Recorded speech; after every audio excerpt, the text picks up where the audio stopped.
The moment Marissa Vaughn showed up at his door, soaking wet with a duffel bag and $20 million on the line, Ethan Cole knew his quiet life was over. She had 8 hours to find a husband or lose everything. He had 30 days until foreclosure.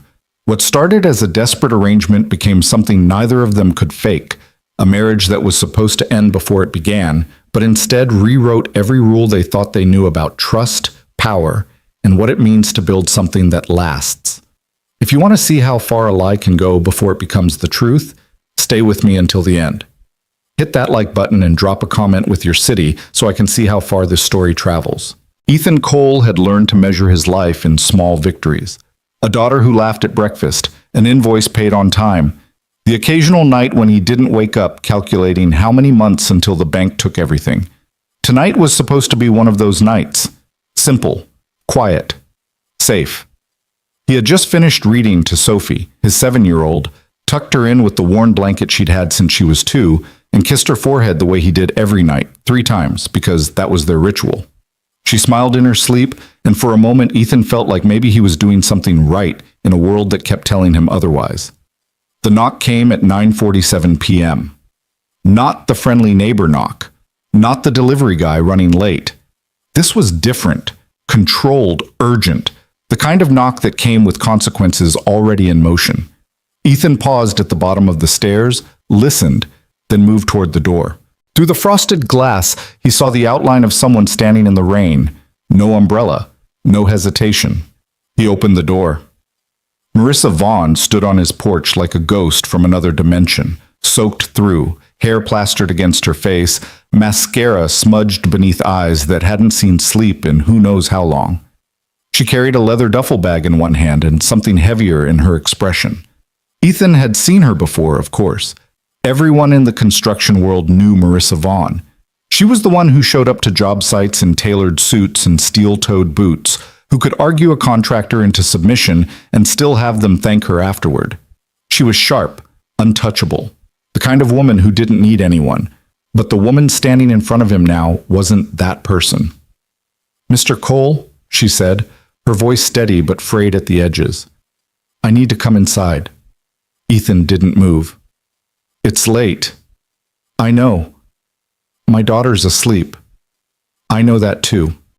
He should have closed the door. Should have told her to call in the morning, make an appointment, go through proper channels. But there was something in the way she stood there, not demanding, not entitled, just desperate in a way that felt honest. He stepped aside. She walked past him, water dripping onto the hardwood floor, and set the duffel bag down by the couch. For a moment, she just stood there, staring at the small living room. The mismatched furniture, the crayon drawings taped to the wall, the half-assembled toys Sophie had left scattered on the rug. "You have a nice home," Marissa said quietly. "It's not much." "It's more than you think." Ethan closed the door, locked it, and turned to face her. "What's going on?" Marissa took a breath, the kind that comes before a confession or a breakdown. Then she said the sentence that didn't belong in his world. "I need a husband by tomorrow." Ethan blinked, waited for the punchline. It didn't come. "I'm sorry. What?" "I need a husband," she repeated, slower this time, like she was still trying to convince herself it was real. "By tomorrow morning, legally binding, documented, real." Ethan crossed his arms. "Is this some kind of—" "It's not a joke." Her voice cracked, just barely. "I wouldn't be here if it was." He studied her face, the exhaustion, the fear, the absolute lack of anything resembling humor. Whatever this was, she believed it. "Okay," he said carefully. "Why?" Marissa's jaw tightened. "Because my stepbrother is trying to take my company, and the only thing stopping him is a clause in my father's trust that says I have to be married to maintain control." Ethan stared at her. "That's insane." "It's legal. Doesn't make it sane." "No," she agreed. "It doesn't." The rain drummed against the windows. Somewhere down the hall, Sophie shifted in her sleep, and Ethan's instinct was to check on her, to make sure the stranger's presence hadn't disturbed the one thing in his life that still felt pure. But he didn't move. "Why me?" he asked. Marissa met his eyes. "Because you're outside my world. You don't want shares. You don't want power. You don't want leverage. You don't know what I want. I know you're 3 months behind on your mortgage, she said, not cruelly, just factually. I know your workshop is hemorrhaging money because your biggest client pulled out last quarter. I know you've been trying to hold this together alone since your wife died. Ethan's chest tightened. You've been digging. I had to. That doesn't make it okay. I know. She didn't apologize, didn't try to soften it. But I needed someone who wouldn't destroy me when this is over. When, not if. Ethan turned away, ran a hand through his hair, and tried to think like the man he used to be. The one who made decisions based on logic, not desperation. But logic didn't pay mortgages. Logic didn't keep Sophie's school funded or put food on the table. How much? He asked. Marissa hesitated. I'm not offering money. He turned back to her, surprised. Then what are you offering? Work, she said. Real work, market rate, documented contracts. Your workshop handles renovations for 3 of my properties over the next 6 months. You get paid what you're worth, not what I think you'll settle for. Ethan's mind started calculating automatically. 3 properties, 6 months, market rate. That would cover the mortgage, cover Sophie's school, cover the creditors breathing down his neck, but it wouldn't cover the cost of lying. And when it's over? He asked. We file for divorce. Quiet, clean, no drama. You go back to your life. I keep my company. That's simple. That's simple. That... Ethan looked at her, really looked at her, and saw the same thing he saw in himself every morning in the mirror.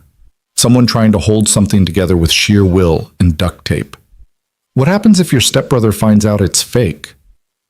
Then I lose everything, Marissa said flatly. And you get dragged into a legal nightmare that could destroy your reputation and your business. That's not exactly a selling point. I know. So why would I do this?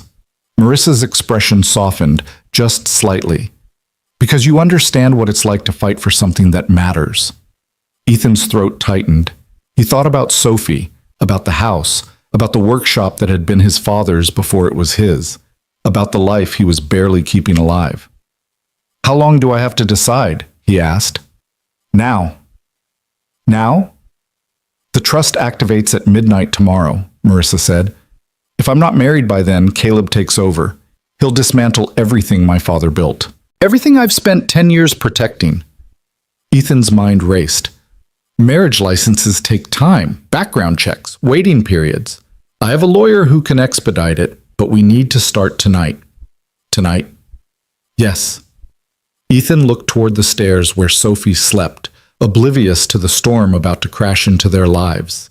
Then he looked back at Marissa, standing in his living room like a stranger, asking him to jump off a cliff and trust she'd catch him. He didn't trust her, but he understood her. If we do this, he said slowly, we do it right. No shortcuts, no lies we can't back up. If anyone asks, we tell the same story. We know each other's details. We make this believable. Marissa nodded. Agreed. And my daughter doesn't get dragged into this. Whatever happens, she stays out of it. Of course. Ethan took a breath, feeling the weight of what he was about to say. Then you'll have to move in tonight. Marissa's eyes widened. What? If we're married tomorrow, we can't have you showing up here for the first time the day after, Ethan said. It has to look like we've been together, like this was building towards something. That means you're already here. She stared at him, processing. Then, slowly, she nodded. Okay. Okay, Ethan echoed, and just like that, the lie became real. They spent the next hour building a life that didn't exist. Ethan made coffee, strong, black, the way he always did when he needed to think, and Marissa sat at his small kitchen table with a notebook, writing down details like she was preparing for a deposition. How long have we known each other? She asked. 6 months, Ethan said, leaning against the counter. You hired my workshop to renovate the office building on 4th Street. That's too recent for marriage. Not if we're in love. Marissa glanced up at him, something unreadable in her expression. Are we? In the story, yes. And in reality? We're 2 people trying to survive, Ethan said. That's the only truth that matters. She didn't argue. They built the timeline carefully. First meeting, first conversation, the moment Ethan supposedly asked her to dinner. Marissa suggested a restaurant she actually frequented, a detail that would hold up under scrutiny. Ethan countered with the idea that they'd kept it private because of her public profile, which explained why no one had seen them together. "What do I drink?" Marissa asked. "Coffee, 2 sugars, no cream." She blinked. "How did you set—" "You had a cup on your desk the one time I met you at the office," Ethan said. "You stirred it 3 times before you took a sip." Marissa stared at him, something shifting behind her eyes. "You notice details." "It's what I do." "Good," she said quietly. "We'll need that." They kept going. Favorite foods, pet peeves, the little things that made a relationship feel lived in. Ethan told her about Sophie's bedtime routine, the way she liked her toast cut diagonally, how she asked questions about her mother sometimes, and he never knew the right answers. Marissa listened without interrupting, without offering platitudes, and Ethan appreciated that more than he expected. "What about you?" he asked. "What do I need to know?" Marissa hesitated. "I don't sleep much. I work late. I'm not good at asking for help." "That's not a detail. That's a warning." A faint smile crossed her face. "Consider yourself warned." By midnight, they had a story that could hold up under questioning. By 1 a.m., they had a plan for the morning: courthouse, notary, witnesses if needed. By 2 a.m., Marissa was asleep on Ethan's couch, still fully dressed, her phone clutched in one hand like a lifeline. Ethan stood in the doorway, watching her breathe, and wondered what the hell he'd just agreed to. Then he went upstairs, checked on Sophie one more time, and tried to sleep. He didn't. Morning came too fast. Ethan woke to the sound of Sophie's footsteps on the stairs, her voice calling out for breakfast. He dragged himself out of bed, threw on a shirt, and headed downstairs, only to find Marissa already in the kitchen, pouring orange juice into a cup. Sophie stood frozen in the doorway, staring. "Daddy?" she said slowly. "Who's that?" Ethan's heart stopped. Marissa turned, and for a moment he saw panic flash across her face. Then she smiled, soft, careful, the kind of smile that didn't promise anything, but didn't lie either. "Hi," Marissa said gently. "I'm Marissa. I'm a friend of your dad's." Sophie looked between them, suspicious in the way only 7-year-olds could be. "Why are you here?" "I had some work to talk to your dad about," Marissa said. "We were up late, so he let me sleep on the couch." It wasn't a lie, not exactly. Sophie seemed to accept this, or at least decided it wasn't interesting enough to argue about. "Can I have pancakes?" "Sure, sweetheart," Ethan said, moving past Marissa to the stove. "Go wash your hands." Sophie ran off, and the moment she was gone, Marissa exhaled. "I'm sorry," she whispered. "I should have stayed upstairs." "It's fine," Ethan said, pulling out the pancake mix. "Better she sees you now than later." "Does she know?" "No. And she won't." Marissa nodded, then moved to help without being asked, pulling out plates, setting the table, pouring syrup into a small bowl. It was strange, watching her move through his kitchen like she belonged there, and Ethan had to remind himself it was temporary. Everything was temporary. Sophie came back, climbed into her chair, and watched Marissa with open curiosity. "Are you pretty?" Marissa blinked. I don't know. Am I?" "I think so," Sophie said matter-of-factly. "You have nice hair." "Thank you. But it's wet. It was raining last night." "Did you bring an umbrella?" "No." Sophie frowned. "That's silly. You'll get sick." Marissa smiled, and for the first time since she'd shown up at his door, Ethan saw something genuine in her expression. Not the corporate mask, not the desperation, just a woman trying to connect with a kid. "You're right," Marissa said. "I should have brought an umbrella." "Next time," Sophie said seriously. "Next time," Marissa agreed. Ethan flipped the pancakes, stacked them on a plate, and set them in front of Sophie. She drowned them in syrup, took a huge bite, and grinned. "These are good, Daddy." "Thanks, sweetheart." Sophie looked at Marissa. "Do you want some?" "I'd love some," Marissa said. And just like that, The morning felt almost normal. Mobbed. At 8:30 a.m., Ethan's phone rang. He glanced at the screen, saw Marissa's lawyer's name, and answered. "Mr. Cole," the lawyer said briskly, "we have a problem." Ethan's stomach dropped. "What kind of problem?" "Caleb Vaughn filed for an emergency compliance inspection this morning. He's claiming Ms. Vaughn violated fiduciary protocols and is demanding a full audit before the trust clause activates." "Can he do that?" "Technically, yes. It's a stalling tactic, but it's legal." Ethan looked at Marissa, who had gone pale. "How long will it take?" "The inspection? 4 to 6 hours, maybe more if he drags it out. The courthouse closes at 5. "I know." Ethan's jaw tightened. "So what do we do?" "You proceed as planned," the lawyer said. "Get to the courthouse. I'll handle Caleb. And if the inspection runs long, then we're out of time." The line went dead. Ethan set the phone down, looked at Marissa, and saw the same thing he'd seen last night. Fear, barely contained. "He knows," she said quietly. "He suspects." "Same thing." "No," Ethan said. "Suspicion isn't proof. We stick to the plan." "Ethan, we stick to the plan." Marissa stared at him, then nodded. "Okay." By 9 a.m., Sophie was at school, and Ethan and Marissa were in his truck, driving toward the courthouse.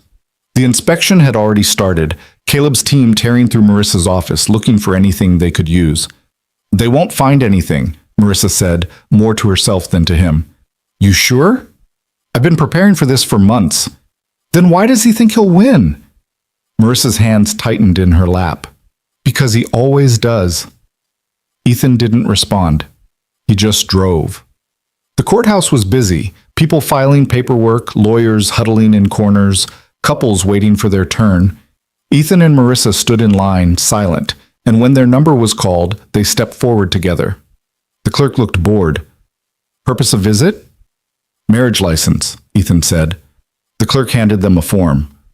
"Fill this out. Bring it back with ID and payment." They filled out the form at a small table in the corner, their handwriting side by side, making promises on paper that neither of them fully believed. When they returned to the counter, the clerk processed the paperwork, stamped it, and handed them a receipt. "You'll need to wait 3 days before the ceremony," she said. Ethan's heart stopped. 3 days? State requirement. "We don't have 3 days." The clerk shrugged. "Then you'll have to go somewhere else." Marissa's phone buzzed. She glanced at it and her face went white. "The inspection's running long," she whispered. "They're questioning every transaction from the last 2 years."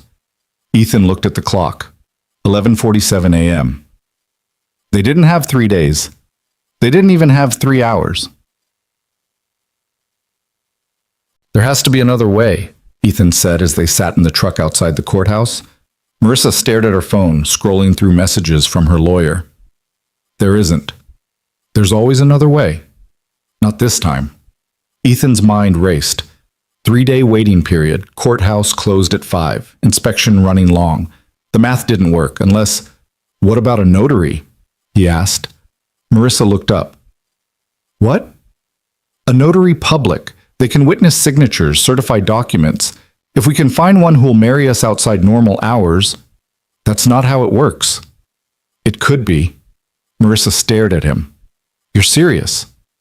Do you have a better idea?" She didn't. Ethan pulled out his phone, started searching. Most notaries kept regular business hours, but there were a few who advertised late-night services, usually for emergencies, legal filings, estates. He found one.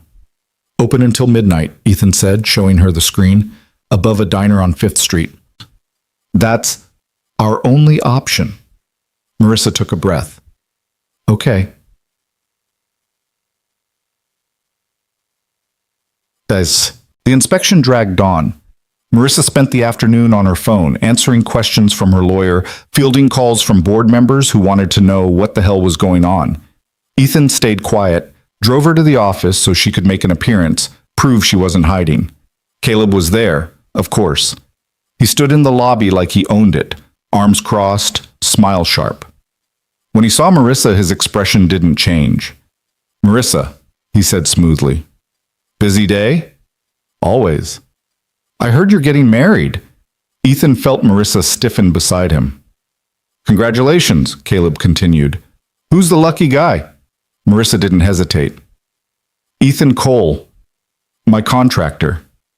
Caleb's eyes flicked to Ethan, and for a moment there was something cold in his gaze, calculation, assessment, dismissal.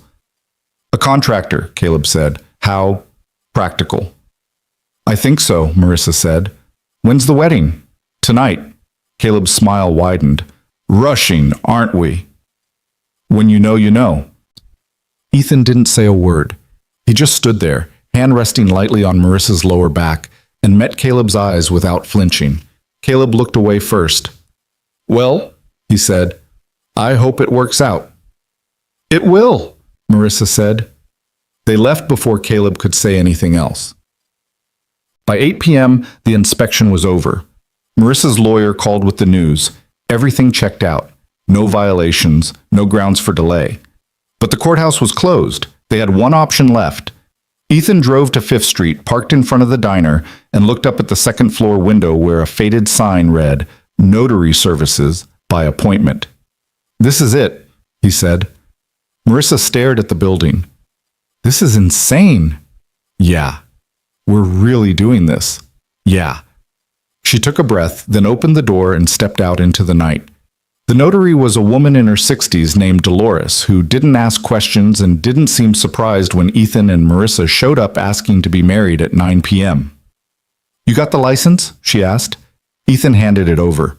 Dolores examined it, nodded, and pulled out a stamp. You need rings. Ethan hesitated. He hadn't thought about rings. Then he reached into his pocket and pulled out the one thing he'd carried every day since his mother died. A simple gold band, worn smooth, engraved with initials he'd memorized as a kid. He held it out to Marissa.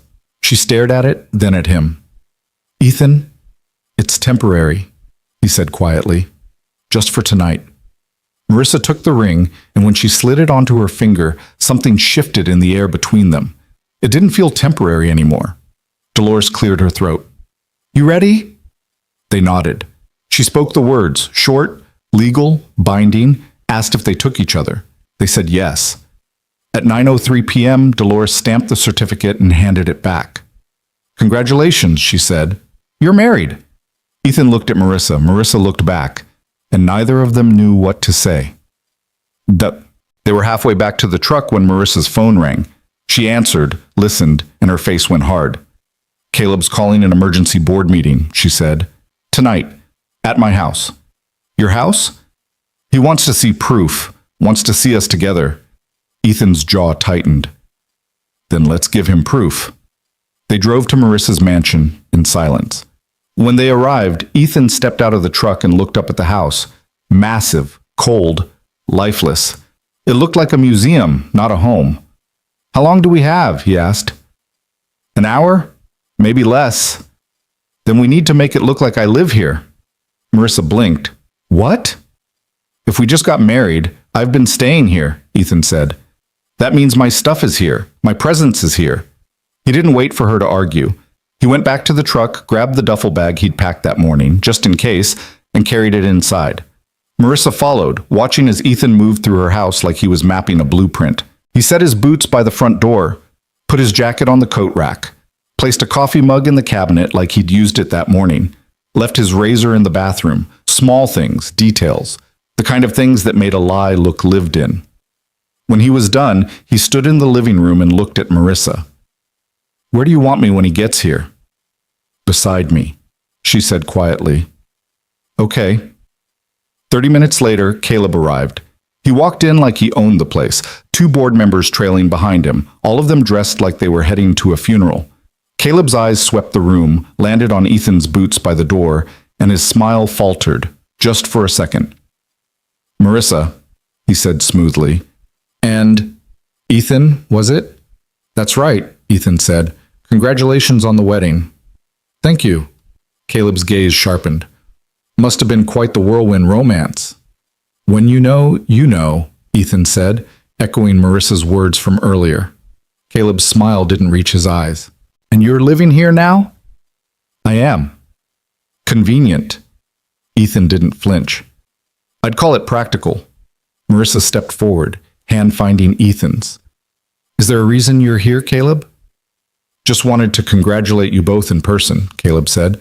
Make sure everything's legitimate. It is. Good. Caleb turned to leave, then paused. Oh, and Ethan? Welcome to the family. The words felt like a threat. When the door closed behind him, Marissa exhaled. He doesn't believe us, she whispered. I know. He's going to keep digging. Let him. Marissa looked at Ethan, something raw in her expression. Why are you doing this? Because I said I would. That's not an answer. Ethan met her eyes. Because I know what it's like to fight for something that matters. And I'm not walking away. For a long moment, Marissa didn't move. Then she stepped closer, rested her forehead against his shoulder, and whispered, Thank you. Ethan didn't say anything. He just stood there, holding her in the middle of a house that felt too big and too empty, and wondered if maybe, just maybe, they'd survive this after all. The house felt different after Caleb left, colder somehow, despite the expensive heating system that kept every room at a perfect 72 degrees. Marissa stood in the center of her vast living room, still holding the marriage certificate like it might dissolve if she let go. Ethan watched her from near the window, his reflection barely visible in the dark glass. He'll be back, Marissa said finally, breaking the silence that had settled between them like dust. I know. With lawyers, investigators, he'll tear apart every detail until he finds something. Ethan turned away from the window. Then we make sure there's nothing to find. Marissa looked at him, exhaustion written in every line of her face. You don't understand how Caleb operates. He doesn't just look for mistakes, he creates them. He'll push and prod until we slip up, and then he'll use that moment against us for everything it's worth. So we don't slip up. It's not that simple. It never is, Ethan said, moving closer. But we made a choice tonight. We can either commit to it completely or walk away now. There's no middle ground. Marissa's fingers tightened around the certificate. If we walk away now, I lose everything. And if we stay, we might lose everything anyway. The truth hung between them, heavy, unavoidable. Ethan thought about Sophie, asleep at his neighbor's house, trusting him to make the right choices. He thought about his workshop, the contracts Marissa had promised, the mortgage that wouldn't wait for him to figure out his moral compass. I need to get back, he said quietly. Sophie's with Mrs. Chen, but I don't like leaving her overnight unless I have to. Marissa nodded, setting the certificate on the marble coffee table. Of course. I'll have my driver take you. I have my truck. Right. She wrapped her arms around herself, suddenly looking small in the cavernous room. Will you come back tomorrow? The question caught him off guard. You want me to? Caleb will expect it. If you're my husband, you should be here in the mornings, at least until things settle. Ethan studied her face, searching for something beyond the strategy, beyond the careful planning. He found only uncertainty, the same kind he felt churning in his own gut. I'll bring Sophie by after school, he said. She should see this place if I'm supposedly living here. That's not necessary. Yes, it is. Kids notice things. If I tell her I'm staying somewhere and she never sees it, she'll ask questions I can't answer. Marissa's expression softened. You're good at this. At lying to my daughter? At protecting her. The distinction felt paper thin, but Ethan didn't argue. He just grabbed his jacket from the rack, the one he'd deliberately hung there an hour ago, and headed for the door. Ethan? He paused, hand on the doorknob. Thank you, Marissa said, for not running. Night's not over yet, he replied, and left before she could see the doubt in his eyes. The drive home took 20 minutes through empty streets, and Ethan spent every second of it questioning his sanity. He'd married a woman he barely knew to save a company he didn't care about, all for the promise of work that might never materialize. The logical part of his brain screamed that he was an idiot. The desperate part reminded him that idiots with paid mortgages still came out ahead. Mrs. Chen was waiting when he pulled into his driveway, her kind face creased with concern in the porch light. Everything okay? She asked as Ethan climbed out of the truck. Yeah, just work ran late. Sophie was perfect, as always. She's asleep in your bed, didn't want to sleep alone. Guilt twisted in Ethan's chest. Sophie only climbed into his bed when she was worried, when some instinct told her that things weren't quite right. Thanks for watching her, Mrs. Chen. Any time, dear. You know that. She paused at the edge of the porch. That woman who was here this morning, is everything all right with that situation? Ethan forced a smile. Just a work thing. Nothing to worry about. Mrs. Chen didn't look convinced, but she was too polite to push. Well, you know where I am if you need anything. After she left, Ethan locked up and climbed the stairs slowly, each step feeling heavier than the last. He found Sophie exactly where Mrs. Chen had said, curled up in the center of his bed, clutching the stuffed elephant he'd won for her at a fair 2 summers ago. He sat on the edge of the mattress, careful not to wake her, and just watched her breathe. 7 years old. Still young enough to believe her father could fix anything. Still innocent enough to trust that the world was mostly good.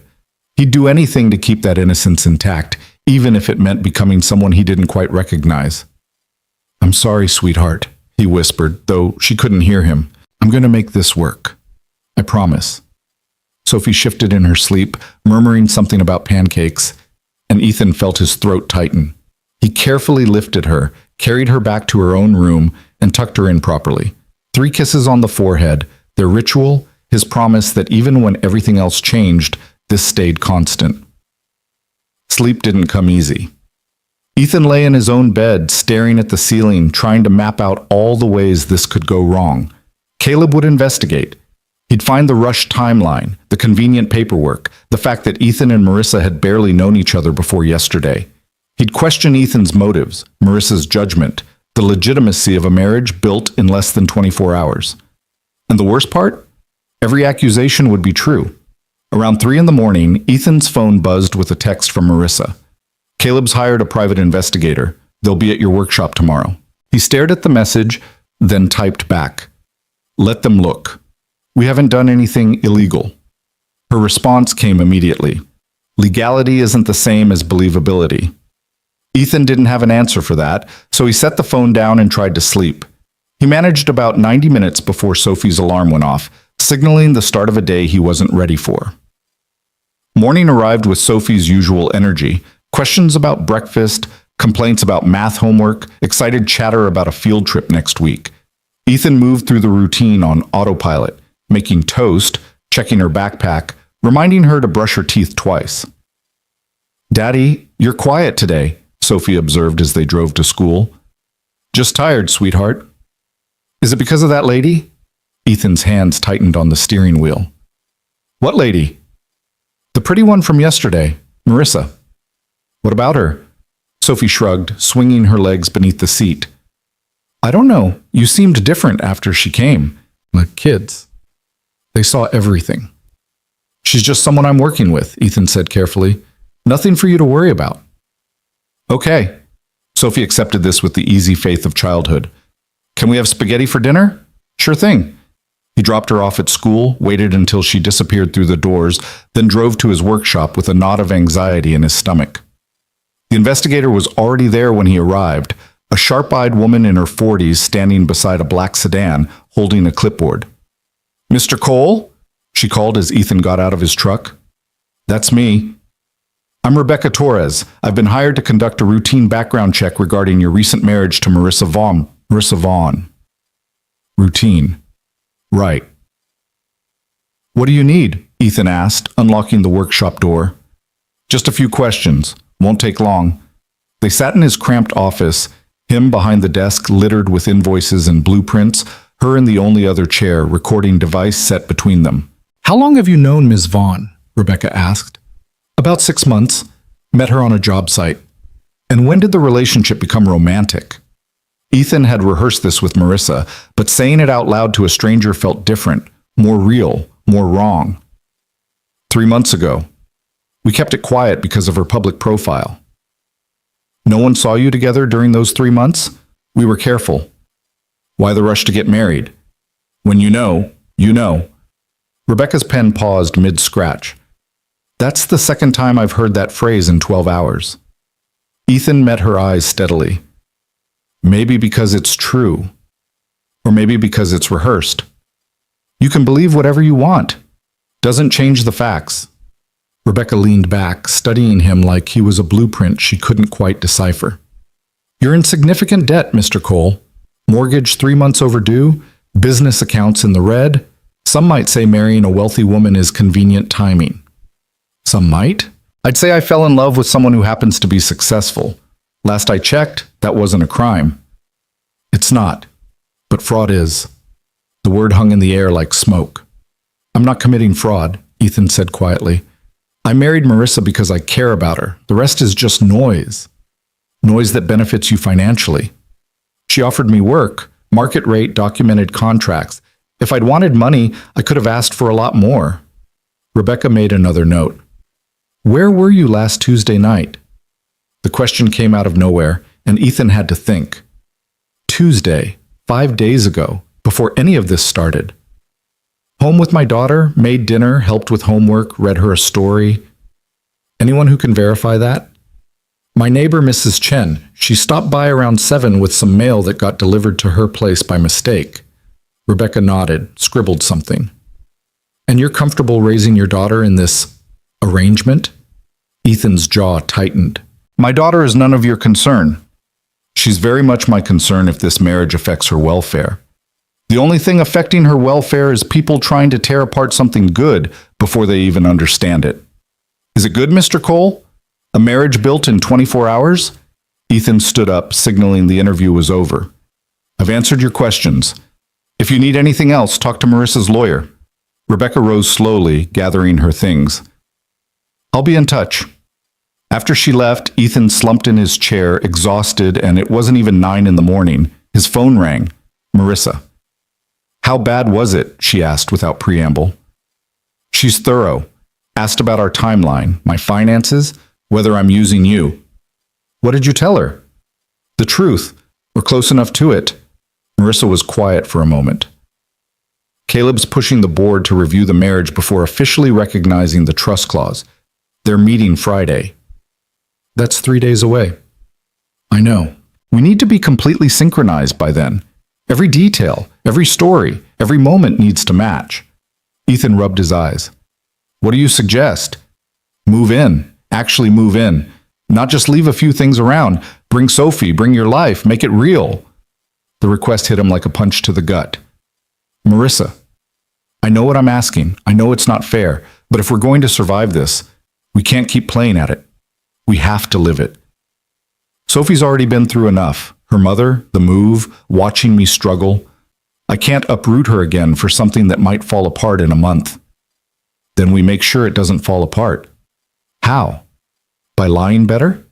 By dragging her deeper into this? By giving her stability, Marissa said firmly. You said yourself you're 3 months from foreclosure. If this works, if we make it through Friday, you get the contracts. Your workshop survives. Sophie keeps her home, her school, her life. Isn't that worth 3 days of pretending? Ethan wanted to argue, wanted to find the flaw in her logic, but exhaustion and desperation made her words sound almost reasonable. I need to think about it, he said.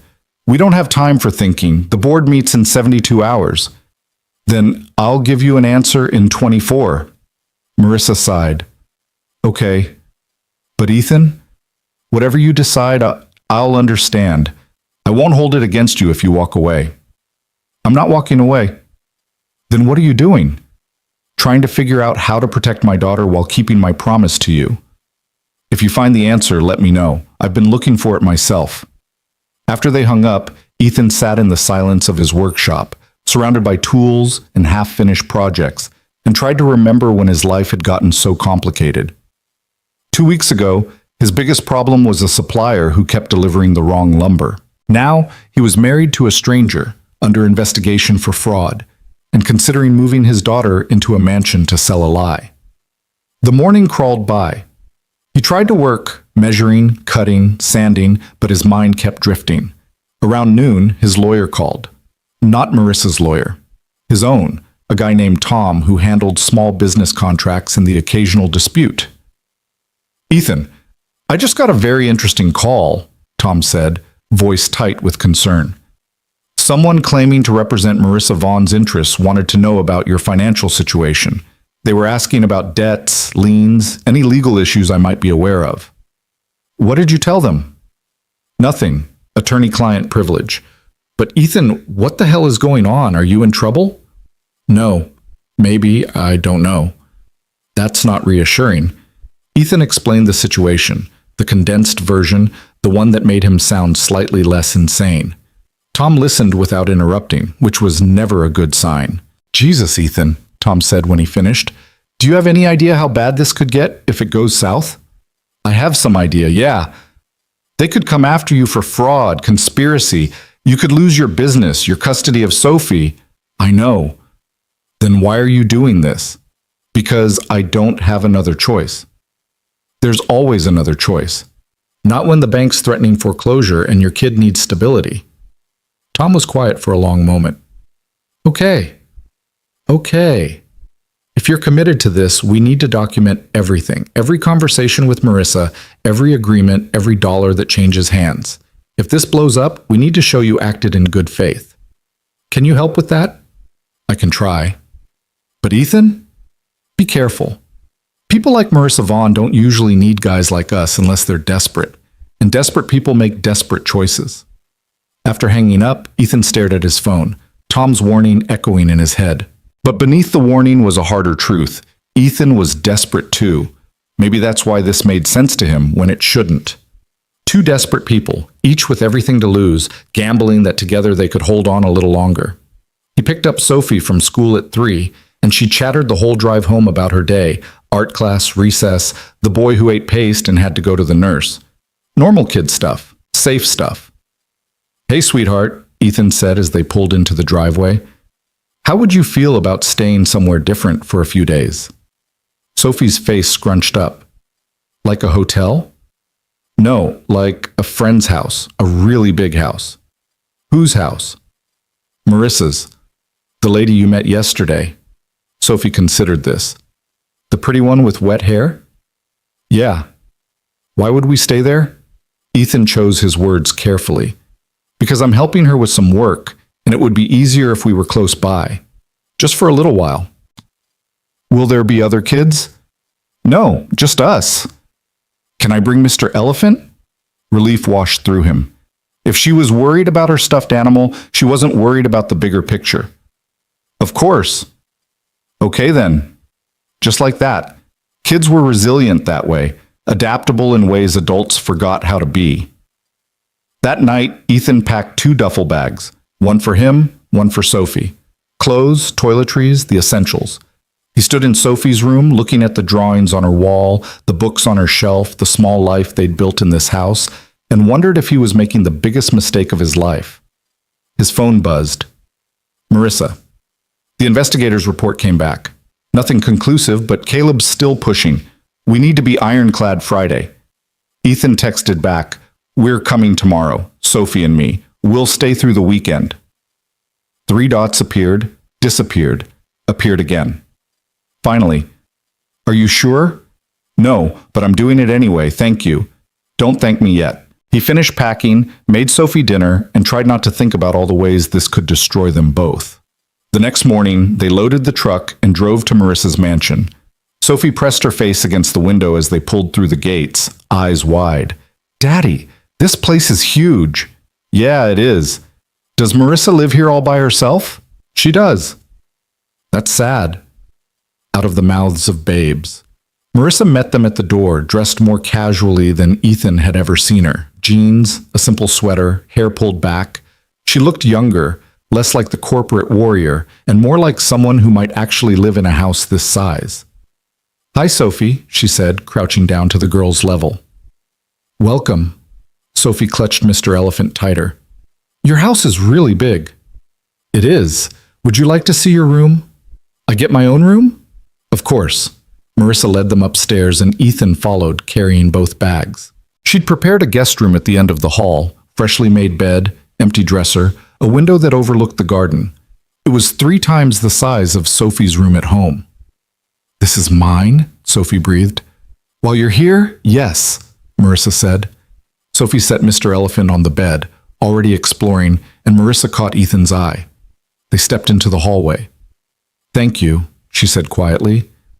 I know this isn't easy. Where's my room? Marissa's expression shifted, uncertain, almost vulnerable. If we're married, we should probably share a room, Ethan finished. Yes. The reality of it hit him like cold water. Sleeping in the same house was one thing. Sleeping in the same room was something else entirely. There's a couch, Marissa added quickly. It's comfortable. I've fallen asleep on it plenty of times, or I can take it, and you can have the bed. We'll figure it out, Ethan said, cutting off her rambling. Let's just get through today first. They managed to establish a rhythm over the next few hours. Sophie explored the house like it was a castle, finding hidden corners and big windows, asking questions about everything. Marissa answered patiently, and Ethan noticed how she seemed to relax around his daughter, like Sophie's presence gave her permission to be something other than the iron-willed executive. Dinner was strange. They sat at a table meant for 12, just the three of them, eating pasta that Marissa had ordered from some expensive Italian place. Sophie chatted about school, completely oblivious to the tension humming beneath the surface. Do you have any games?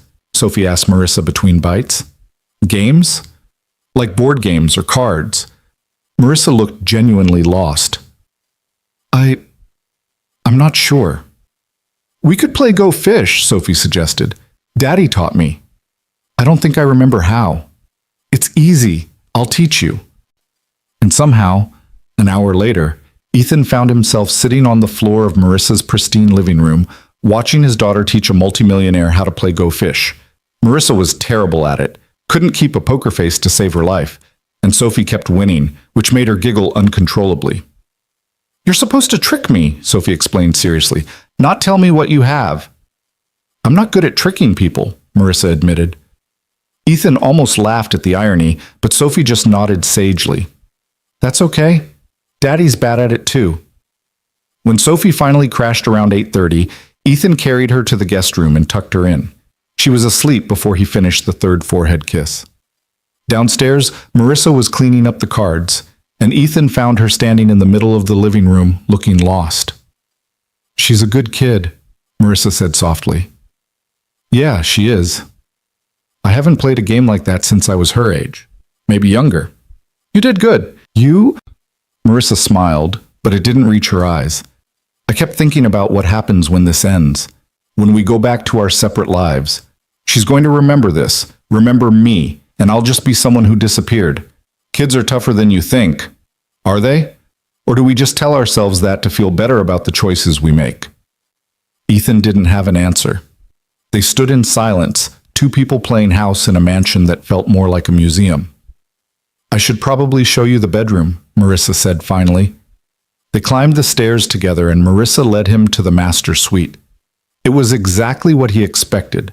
Enormous bed, walk-in closet, bathroom bigger than his entire living room. Impersonal, cold. I meant what I said about the couch, Marissa offered. I'll take it. We're both adults. We can share a bed without it being weird. Are you sure? No. Yeah. They got ready for bed in awkward silence, taking turns in the bathroom, moving around each other carefully, both hyper-aware of the intimacy this implied. When they finally settled under the covers, staying on opposite sides of the massive mattress, Ethan stared at the ceiling and wondered if he'd ever feel normal again. Ethan? Marissa's voice came out of the darkness. Yeah? What did you tell Sophie about us? That I'm helping you with work, that we're staying here for a few days. Does she believe you? She's 7. She believes what I tell her. Lucky. Why? Because I stopped believing people a long time ago.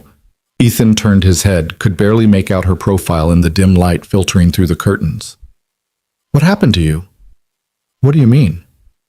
To make you like this. To make you unable to trust anyone. Marissa was quiet for so long, he thought she'd fallen asleep. Then she spoke, her voice barely above a whisper. My father built his company from nothing, worked himself to death doing it, literally. Heart attack at 59, right there at his desk. I found him. She paused. I was 22, just finished business school. Caleb was already circling, telling the board I was too young, too inexperienced, telling them my father would have wanted him in charge. But the trust said otherwise. The trust said I inherited everything when I turned 30 or got married. Whichever came first, my father thought he was protecting me, giving me time to grow up, find someone to build a life with. He didn't realize he was handing Caleb a roadmap for how to control me. And you never married. I never trusted anyone enough. Every guy I dated, I kept wondering if they wanted me or the company. After a while, it was easier to just not try. Ethan processed this, understanding clicking into place. So when you showed up at my door, you were the first person I'd met in years who didn't want anything from me. You didn't even know who I was. I knew. You knew my name, not me. I still don't. No, Marissa agreed, but you're here anyway. So are you. They lay there in the darkness, two strangers in a bed sharing truths they'd probably regret in the morning. Ethan felt sleep pulling at him, exhaustion finally winning out over anxiety. Ethan? Marissa said again, quieter this time. I'm sorry for dragging you into this, for risking your daughter's stability, for all of it. You didn't drag me. I made a choice. A choice you wouldn't have had to make if I hadn't been desperate. We're all desperate, Ethan said. Some of us are just better at hiding it. The next 2 days passed in a strange blur of domesticity and deception. They established routines, breakfast together, Ethan dropping Sophie at school, coming back to work in Marissa's home office on actual renovation plans for her properties, picking Sophie up, dinner as a family. It almost felt real. That was the dangerous part. Friday morning arrived with the weight of judgment. The board meeting was at 2. Marissa dressed in full armor, sharp suit, perfect makeup, hairstyled like she was going to war. Because she was. You don't have to come, she told Ethan as she checked her appearance in the mirror for the 3rd time. Yes, I do. They'll ask you questions, hard questions. I know. They'll try to embarrass you, make you feel small. Won't be the first time, Marissa turned to face him. Why are you really doing this? I told you, not the money, not the contracts, the real reason. Ethan thought about it, really thought about it. Because you reminded me what it feels like to fight for something. I've been so focused on just surviving that I forgot what it's like to actually want something. You want that company. You've earned it. And I'm not going to let some entitled asshole take it from you. Something shifted in Marissa's expression. Surprise, gratitude, something deeper he couldn't name. Thank you, she said. Save it for after the meeting. They drove to the office in silence, and when they walked into the boardroom together, every head turned. Caleb sat at the far end of the table, looking supremely confident. The other board members, 7 of them, all men old enough to be Marissa's father, watched with undisguised curiosity. Marissa, the chairman said, and Mr. Cole, thank you for joining us. Thank you for having me, Ethan replied, taking the seat beside Marissa. Caleb leaned back in his chair, smiling. I have to say, this has been quite the whirlwind. Marriage, moving in together, all in less than a week. Congratulations. Thank you, Marissa said coolly. Although, Caleb continued, it does raise some questions about the validity of this arrangement. What kind of questions? The chairman asked. Caleb pulled out a folder, slid it across the table. The investigator's report. It shows that Mr. Cole and my sister had minimal contact before their sudden engagement. No witnesses to their relationship, no public appearances, nothing to suggest this was anything other than a business transaction. One of the board members picked up the report, flipped through it. Is this true? We kept our relationship private, Marissa said. Given my position and Mr. Cole's preference for privacy, we thought it was best. Private is one thing, invisible is another. Ethan felt the room closing in, felt the judgment pressing down. This was it, the moment they'd been preparing for. He stood up, every eye turned to him. Marissa's hand found his under the table, squeezed once. Whether in support or warning, he couldn't tell. I'm going to save us all some time, Ethan said. Yes, Marissa and I got married quickly. Yes, I'm in debt. Yes, she's offering me work. None of that changes the fact that this marriage is legal and binding. Legal doesn't mean legitimate, Caleb interjected. You're right, Ethan said, turning to face him. But let me ask you something. What makes a marriage legitimate? Is it time? Because I know couples who dated for years and still divorced. Is it public displays? Because I know people who perform for cameras and hate each other behind closed doors. He looked around the table, meeting each board member's eyes. I married Marissa because she's brilliant, driven, and stronger than anyone in this room. I married her because when I talk to her, I don't feel like I'm drowning for the first time in 3 years. I married her because my daughter lights up when she's around. Are those good enough reasons for you? The room was silent. Even Caleb seemed momentarily at a loss. The contracts Marissa offered me, Ethan continued, they're at market rate, documented, legal. If I wanted to use her, I could have asked for a lot more. But that's not what this is about. He turned back to Marissa, and when he spoke again, his voice was quieter, but no less firm. This is about two people trying to build something that matters in a world that keeps trying to tear them down. So yeah, we rushed it. Yeah, it's messy, but it's real. And if you can't see that, then you're the ones who need to have your judgment questioned. Ethan sat down, his heart pounding. Marissa's hand was still in his, trembling slightly. The chairman cleared his throat. Mr. Vaughn, unless you have actual evidence of fraud, not speculation, not suspicion, I believe we need to recognize this marriage as legitimate under the terms of the trust. Caleb's face went red. You can't be serious. The trust is clear. Marissa inherits full control upon marriage. That condition has been met. This is a farce. This is the law, the chairman said firmly. All in favor of recognizing Marissa Vaughn Cole's inheritance? 6 hands went up. Only Caleb abstained. Motion carries.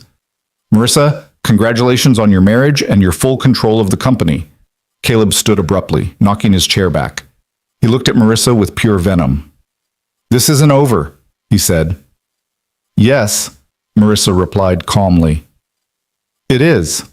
Caleb stormed out, and the other board members began filing out more slowly, some offering congratulations, others just nodding awkwardly. When they were alone, Marissa turned to Ethan. You didn't have to do that, she said. Yeah, I did. You made them believe you. I made myself believe me. Marissa studied his face, searching for something. Was any of it true? Ethan thought about lying, about keeping that wall between them. But after everything they'd been through, after everything he'd just said, the truth seemed easier. Most of it, he admitted. Which parts? Does it matter? Marissa's phone buzzed before she could answer, probably her lawyer, probably with details they'd need to handle. But she ignored it, kept her eyes on Ethan. It might, she said softly. They left the office together, drove back to the mansion in silence. When they arrived, Sophie was already home. Mrs. Chen had picked her up from school as arranged. She ran to greet them, excited about a project she'd made in art class. That night, after Sophie was asleep, Ethan and Marissa sat in the living room with glasses of wine they weren't really drinking. What happens now? Ethan asked. Now we wait and see if Caleb tries anything else. And if he doesn't, then we keep going. For a while, at least. Make it look real until the dust settles. How long is that? I don't know. A few months, maybe. A few months of this life, the mansion, the routines, the pretending that was starting to feel less like pretending. Ethan should have been relieved, should have been grateful for the reprieve. Instead, he just felt tired. I should get some sleep, he said, standing. Marissa nodded but didn't move. Ethan, what you said in the boardroom about not feeling like you're drowning, don't, he said gently. Don't read into it. We both said what we needed to say to win. Right, of course. But as Ethan climbed the stairs to the bedroom they shared, he knew they were both lying again. The question was which lies they could survive, and which ones would destroy them. The lies got easier after the board meeting, which should have worried Ethan more than it did.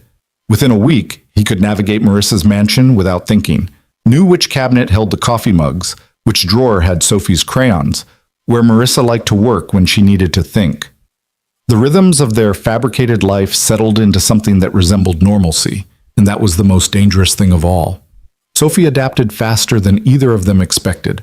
She claimed the guest room as her own, decorating it with drawings from school and arranging her stuffed animals on the windowsill in careful order.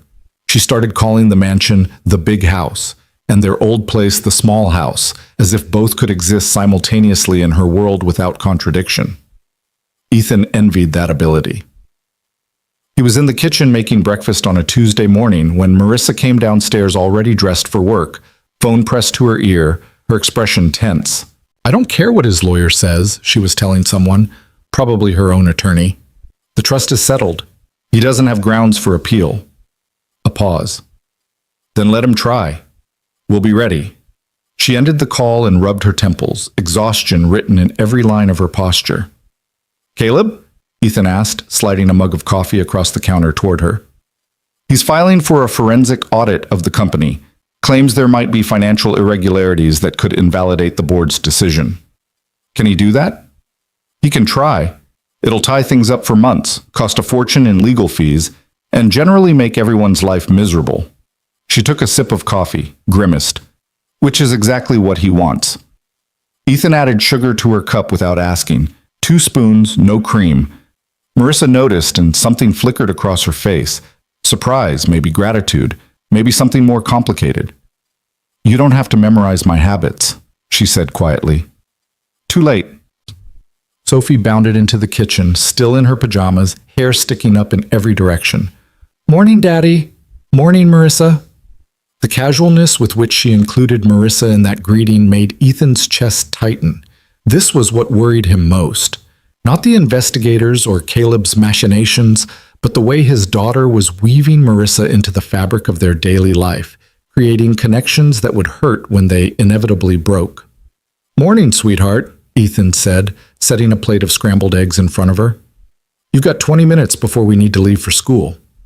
Sophie shoveled eggs into her mouth with single-minded focus, then looked at Marissa with the blunt curiosity only children possessed.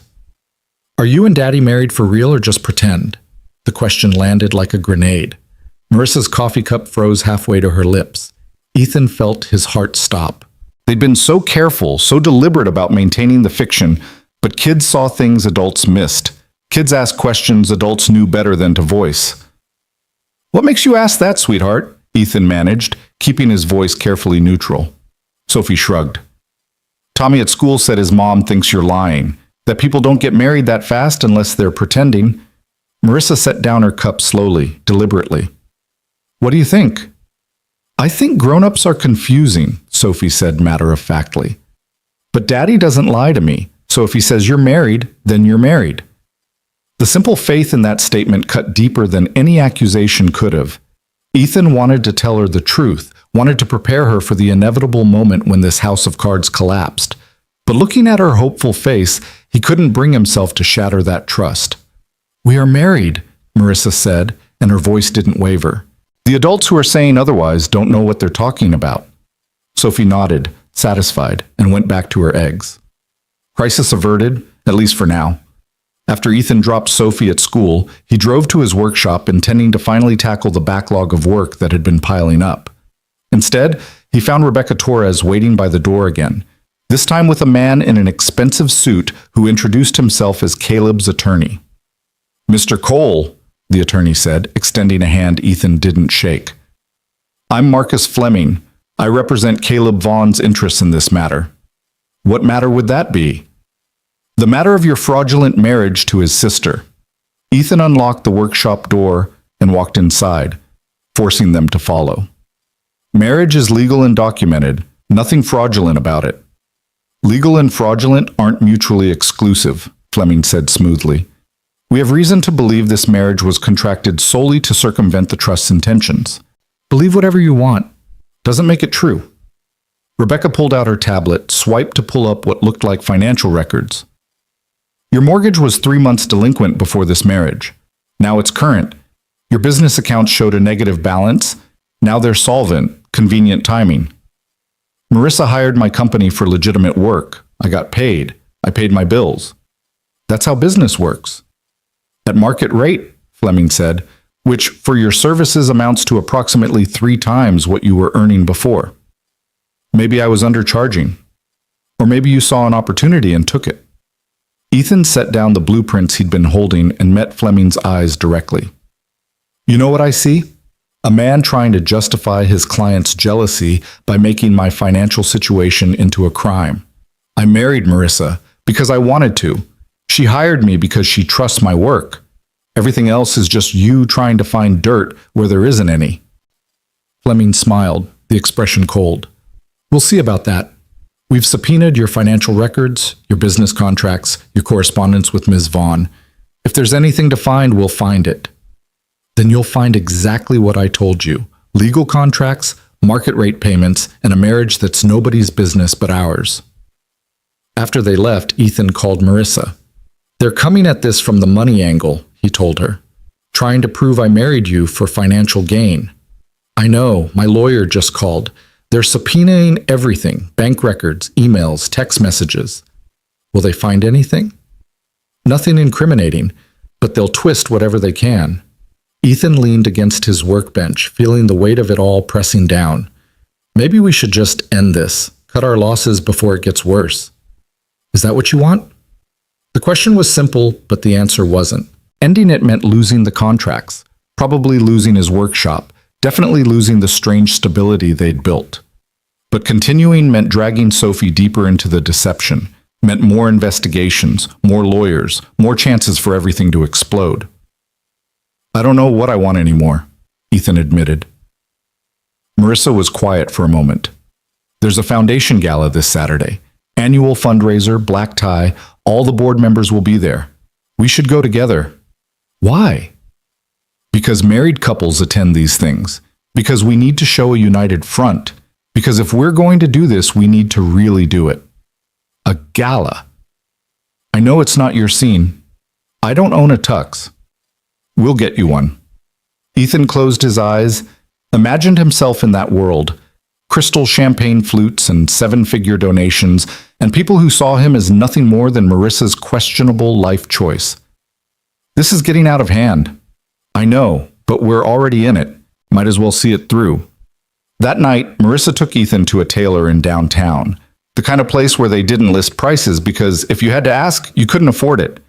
The tailor was a small Italian man named Giorgio who took one look at Ethan and started pulling suits like he could see through to some better version of him. You have good shoulders, Giorgio announced. Strong build. We can work with this. Ethan stood stiffly while Giorgio measured, pinned, adjusted. In the mirror, he barely recognized himself. The rough edges temporarily smoothed away, the calluses on his hands the only evidence of who he really was. Marissa sat in a velvet chair nearby, watching with an expression he couldn't quite read. You clean up well, she said when Giorgio stepped away to get another jacket. I feel like a fraud. You look like you belong. Those aren't the same thing. She tilted her head, studying him. No, they're not. But sometimes you have to look like you belong before you can feel like you belong. Is that what you did? When you took over the company? Every single day for the first 5 years. Marissa's voice went soft, distant. I'd put on the suit, the heels, the confidence, and pray nobody noticed I was terrified. And now? Now the suit fits better. The fear's still there, just quieter. Giorgio returned with a midnight blue tuxedo that probably cost more than Ethan's truck. He tried it on, and even he had to admit it looked good, transforming him from contractor to someone who might actually belong at Marissa's side.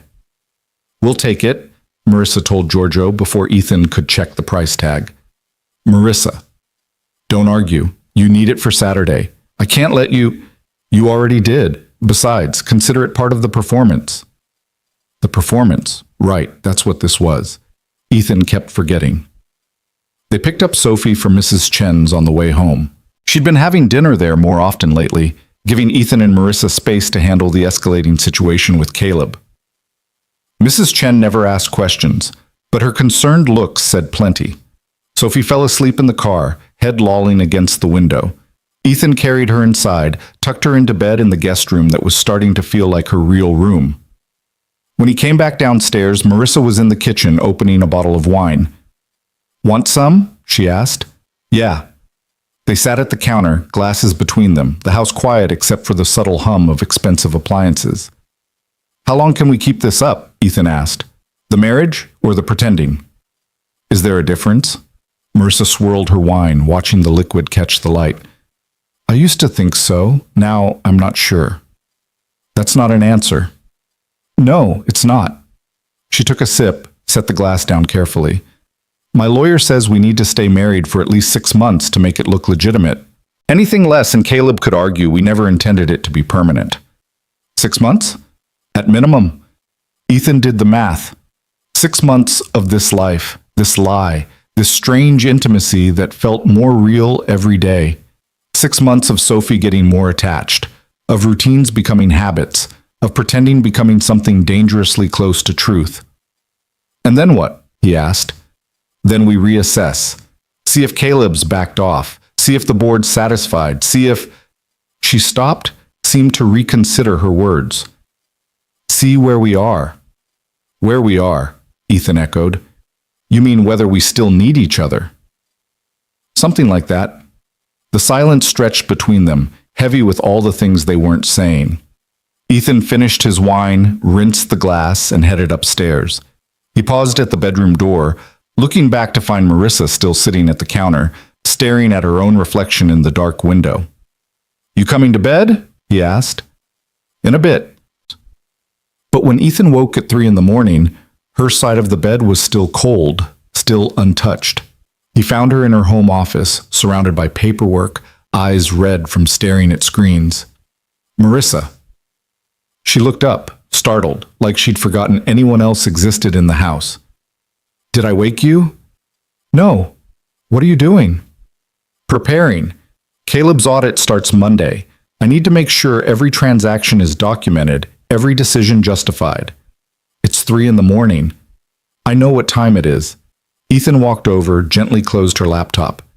You need sleep. I need to protect my company. You need both. Marissa's shoulders sagged, the fight draining out of her. I can't lose this, Ethan. It's all I have. That's not true. Isn't it? The company is my entire life, my father's legacy. If Caleb takes it, he won't. You don't know that. Neither do you. But killing yourself over hypotheticals won't change anything. He held out his hand, waited. After a long moment, Marissa took it and let him pull her to her feet. They walked upstairs together, and this time when they got into bed, she didn't stay on her far edge of the mattress.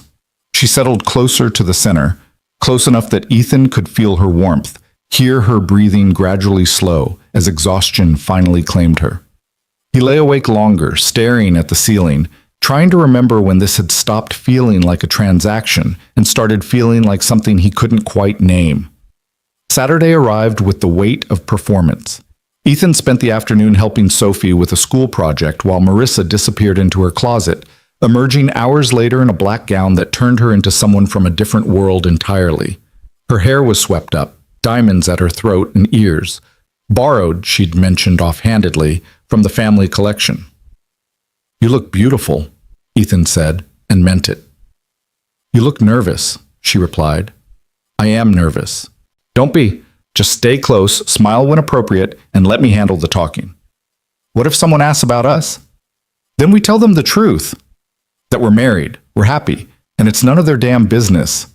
Sophie appeared in the doorway, eyes wide. Marissa, you look like a princess.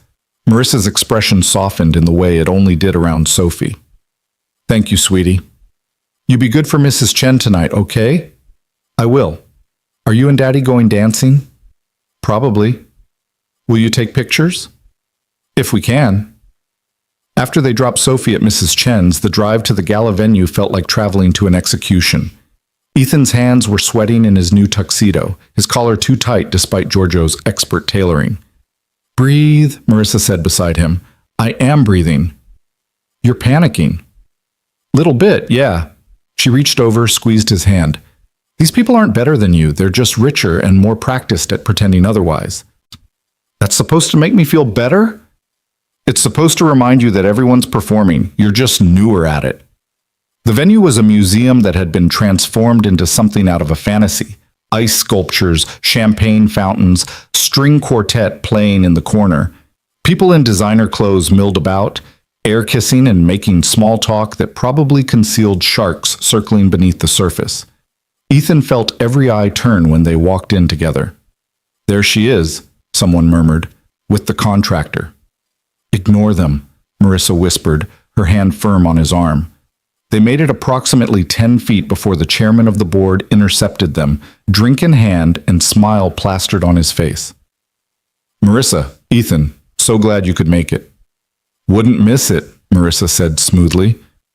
How's married life treating you? Wonderfully. The chairman's gaze shifted to Ethan with barely concealed assessment. And you, mister? Cole adjusting to this world? Still figuring out which fork to use, Ethan said, and was gratified when the chairman laughed. At least you're honest about it. Refreshing, actually. They circulated through the room, Marissa introducing Ethan to board members, investors, people whose names he forgot immediately. Everyone asked the same questions with varying degrees of subtlety. How did you meet? When did you know? Isn't this all rather sudden? Ethan answered with the practiced lies they'd rehearsed, but somewhere around the 10th repetition, the words started tasting different in his mouth. Less like fiction, more like alternate history. Then Caleb appeared.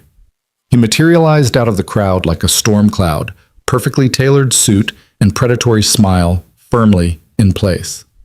Sister, he said, the word dripping with false affection, and dear brother-in-law, what a lovely couple you make. Caleb, Marissa replied, her voice ice. Enjoying the party? Immensely. Although I have to say, seeing you here with... He gestured vaguely at Ethan. Your charity case is certainly the entertainment of the evening. Ethan felt Marissa stiffen beside him, felt his own anger rising, but before he could respond, Marissa beat him to it. Careful, Caleb. Your jealousy is showing. Jealousy? Of what, exactly? Of the fact that I found someone who actually cares about me, not just what I can give them. Caleb's smile sharpened. How touching. I'm sure Mr. Cole's newfound financial stability has nothing to do with that care. At least I chose someone, Marissa shot back, rather than someone choosing me for what I could do for them. It was a direct hit. Caleb's expression went cold, dangerous. Enjoy it while it lasts, he said quietly, because when this charade falls apart, and it will, you'll have nothing left. No company, no dignity, no... Dance with me, Ethan said suddenly, cutting Caleb off mid-threat. Marissa blinked. What? Dance with me, Ethan repeated, extending his hand. That's what married couples do at these things, right? For a moment, she just stared at him. Then she took his hand, let him lead her away from Caleb, and onto the dance floor where other couples swayed to the string quartet's rendition of something classical and melancholy. Ethan had no idea what he was doing. He'd learned basic steps for his own wedding a lifetime ago, but muscle memory only went so far. Marissa guided him gently, her hand on his shoulder, his on her waist, moving together in a rhythm that felt more intimate than anything they'd shared yet. Thank you, she whispered, for getting me away from him. He's trying to get under your skin. It's working. Don't let it. They turned slowly, and Ethan became aware of people watching, phones probably recording, gossip already spreading. This moment would be dissected, analyzed, used as evidence one way or another. He didn't care. Marissa leaned closer, her head nearly resting against his shoulder, and for the span of the song, they weren't performing. They were just two people holding on to each other in a room full of strangers, finding something solid in the chaos. When the song ended, Ethan didn't immediately let go. Neither did Marissa. They stood there suspended in the moment until someone cleared their throat nearby and the spell broke. The rest of the evening passed in a blur of champagne and small talk and carefully maintained smiles. By the time they made it back to the car, Ethan's face hurt from the effort.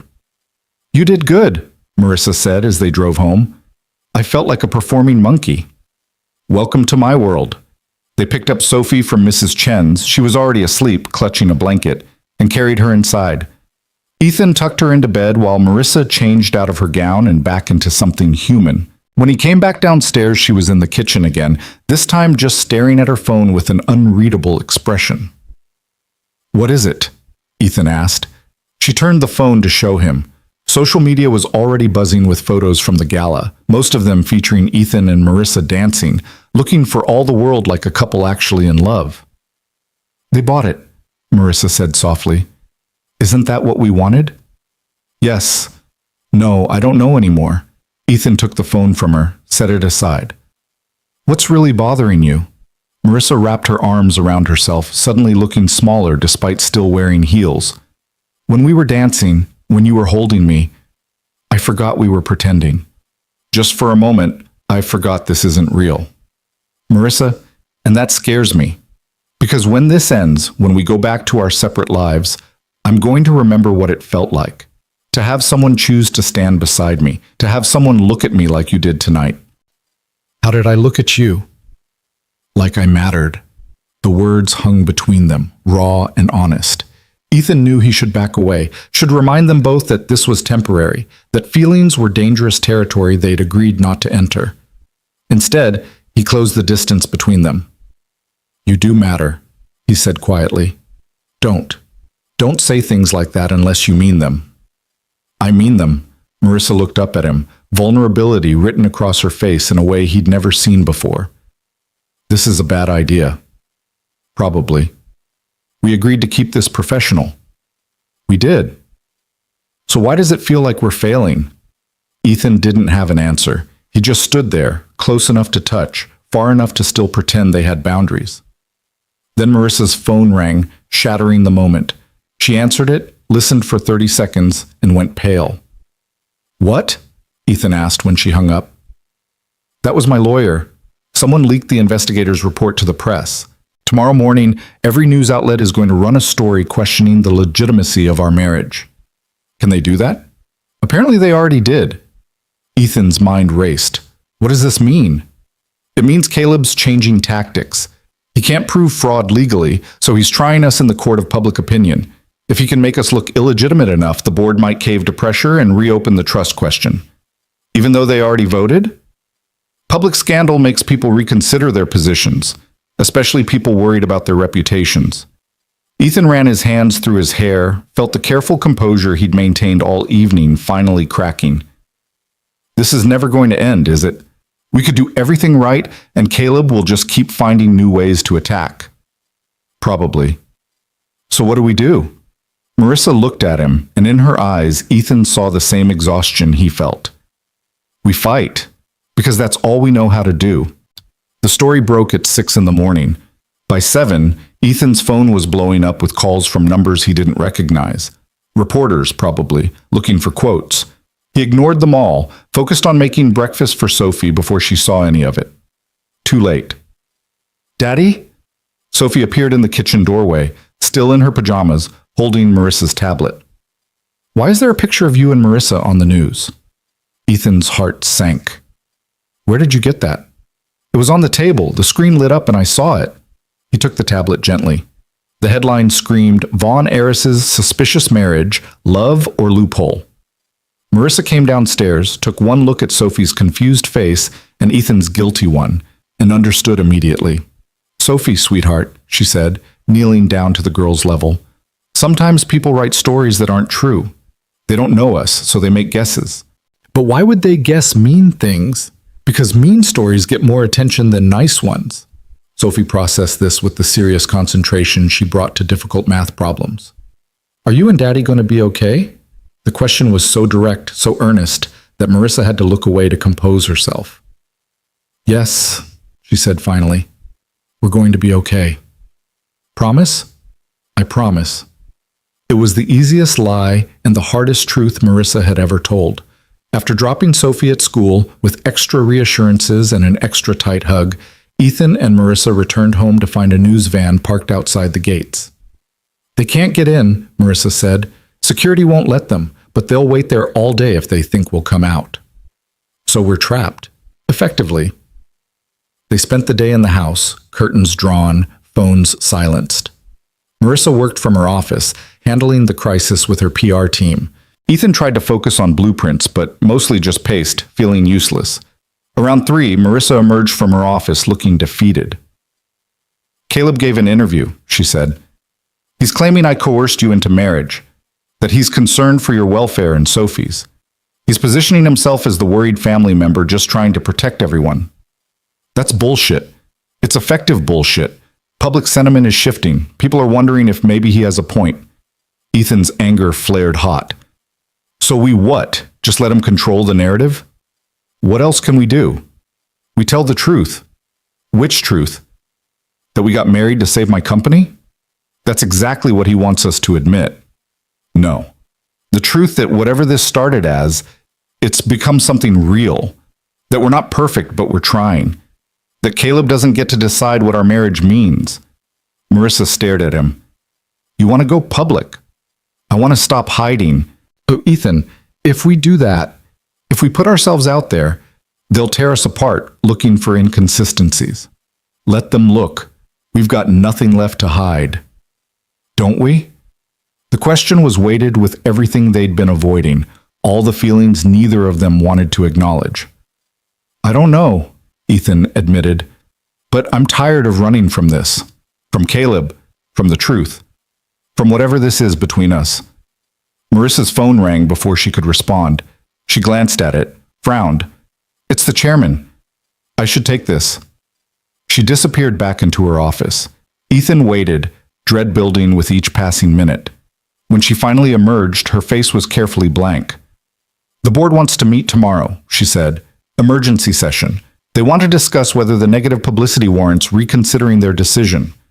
They can't do that, they already voted. They can do whatever they want if enough of them agree, and Caleb's been working them, playing on their fears about the company's reputation. So we go, we face them. And say what?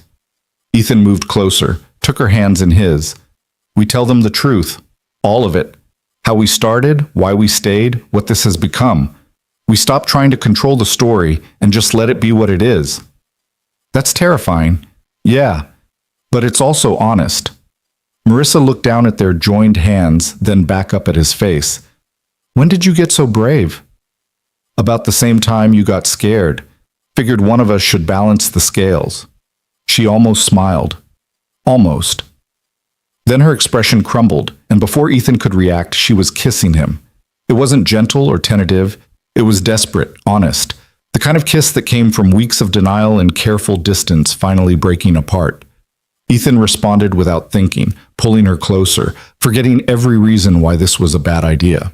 When they finally broke apart, both breathing hard, Marissa whispered, That was a mistake, Ethan offered. I was going to say inevitable. That too. They stood there in the fading afternoon light, the truth of what they'd become finally impossible to ignore. Whatever happened tomorrow, whatever Caleb did or the board decided, this moment was real. And terrifying as that was, it was also the first honest thing they'd done since this whole mess started. They didn't talk about the kiss. Not that night, not the next morning over coffee, while Sophie chattered about a science project. The silence around it felt louder than any conversation could have been, a presence in the room neither of them acknowledged but both constantly felt. Ethan focused on scrambling eggs, on checking Sophie's backpack, on anything that didn't require him to meet Marissa's eyes and confront what had shifted between them. She did the same, burying herself in her phone, responding to emails with sharp efficiency that didn't quite mask the tension in her shoulders. You're both being weird, Sophie announced, looking between them with the uncanny perception of children who noticed everything adults tried to hide. We're just tired, sweetheart, Ethan said too quickly. And stressed about a work thing, Marissa added. Sophie looked unconvinced but mercifully dropped it, returning her attention to her cereal. After Ethan dropped her at school, he drove back to the mansion in silence, gripping the steering wheel harder than necessary, trying to organize the chaos in his head. The emergency board meeting was scheduled for 2 o'clock. 4 hours to prepare for a conversation that could dismantle everything.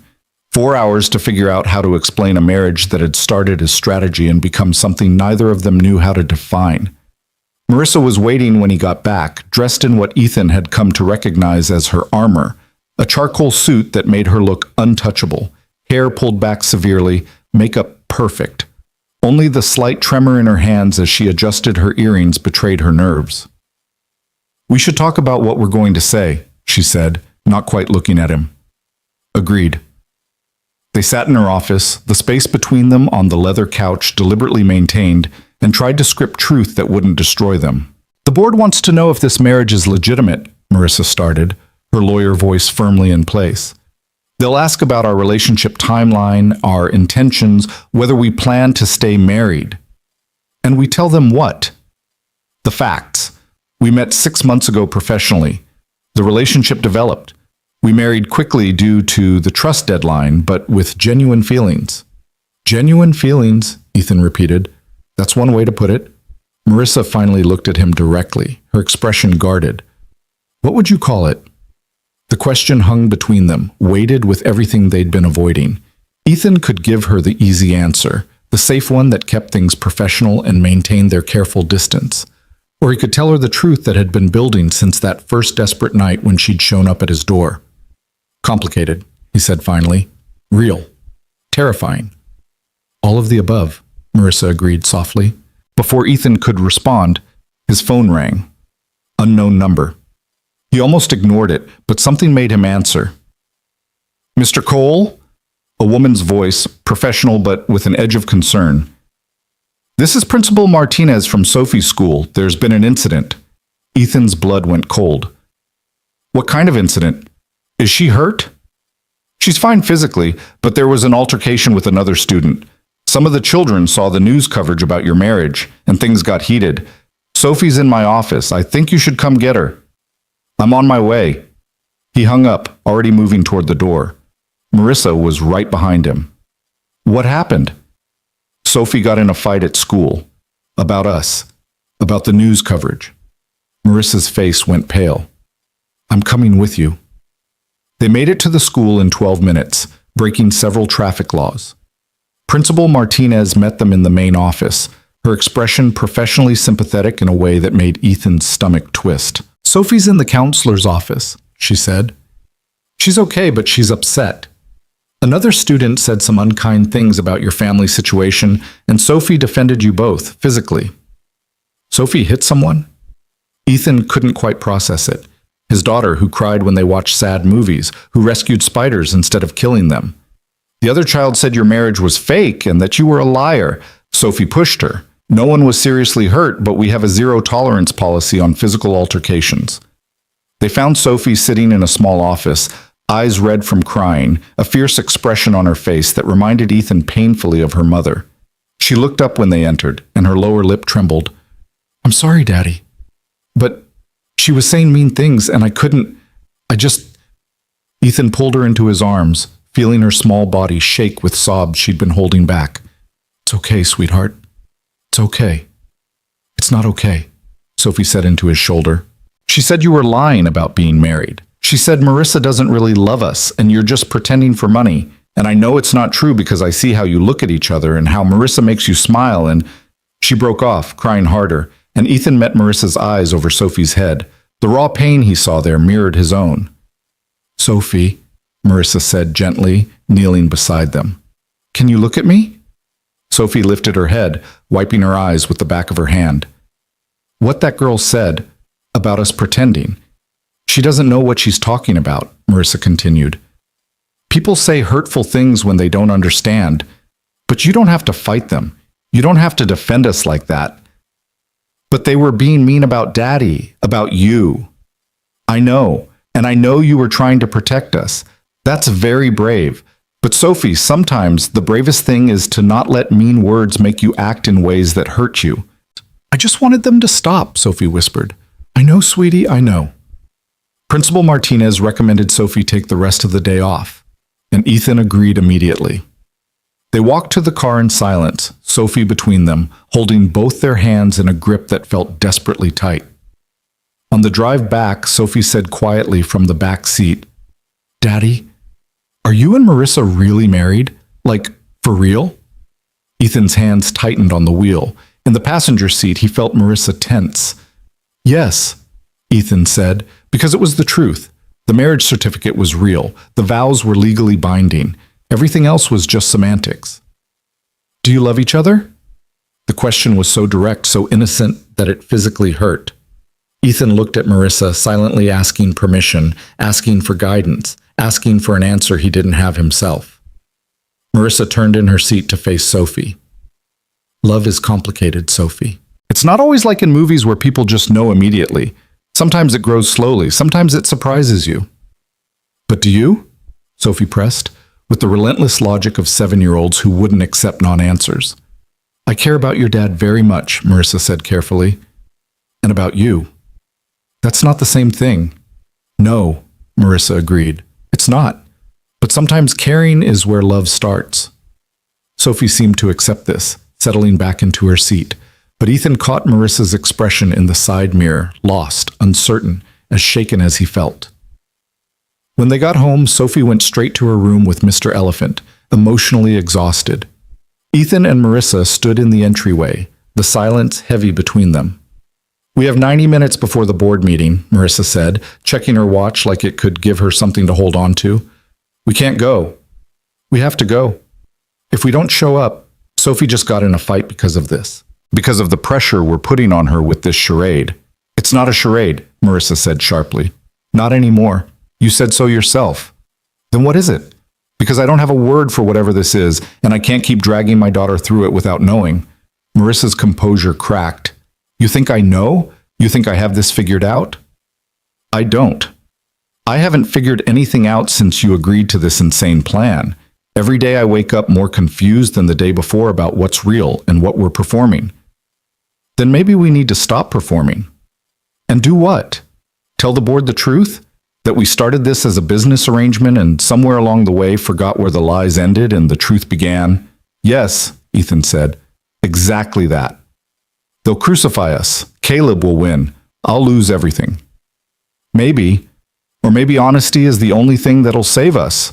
Marissa shook her head, pacing now. "You don't understand what you're asking. This company is all I have. It's my father's legacy, my entire identity. Without it, I'm nothing." "That's not true." "Isn't it? Take away the company, the money, the power. What's left? A woman who's so bad at being human that she had to buy a husband to meet a deadline." The self-loathing in her voice stopped Ethan cold.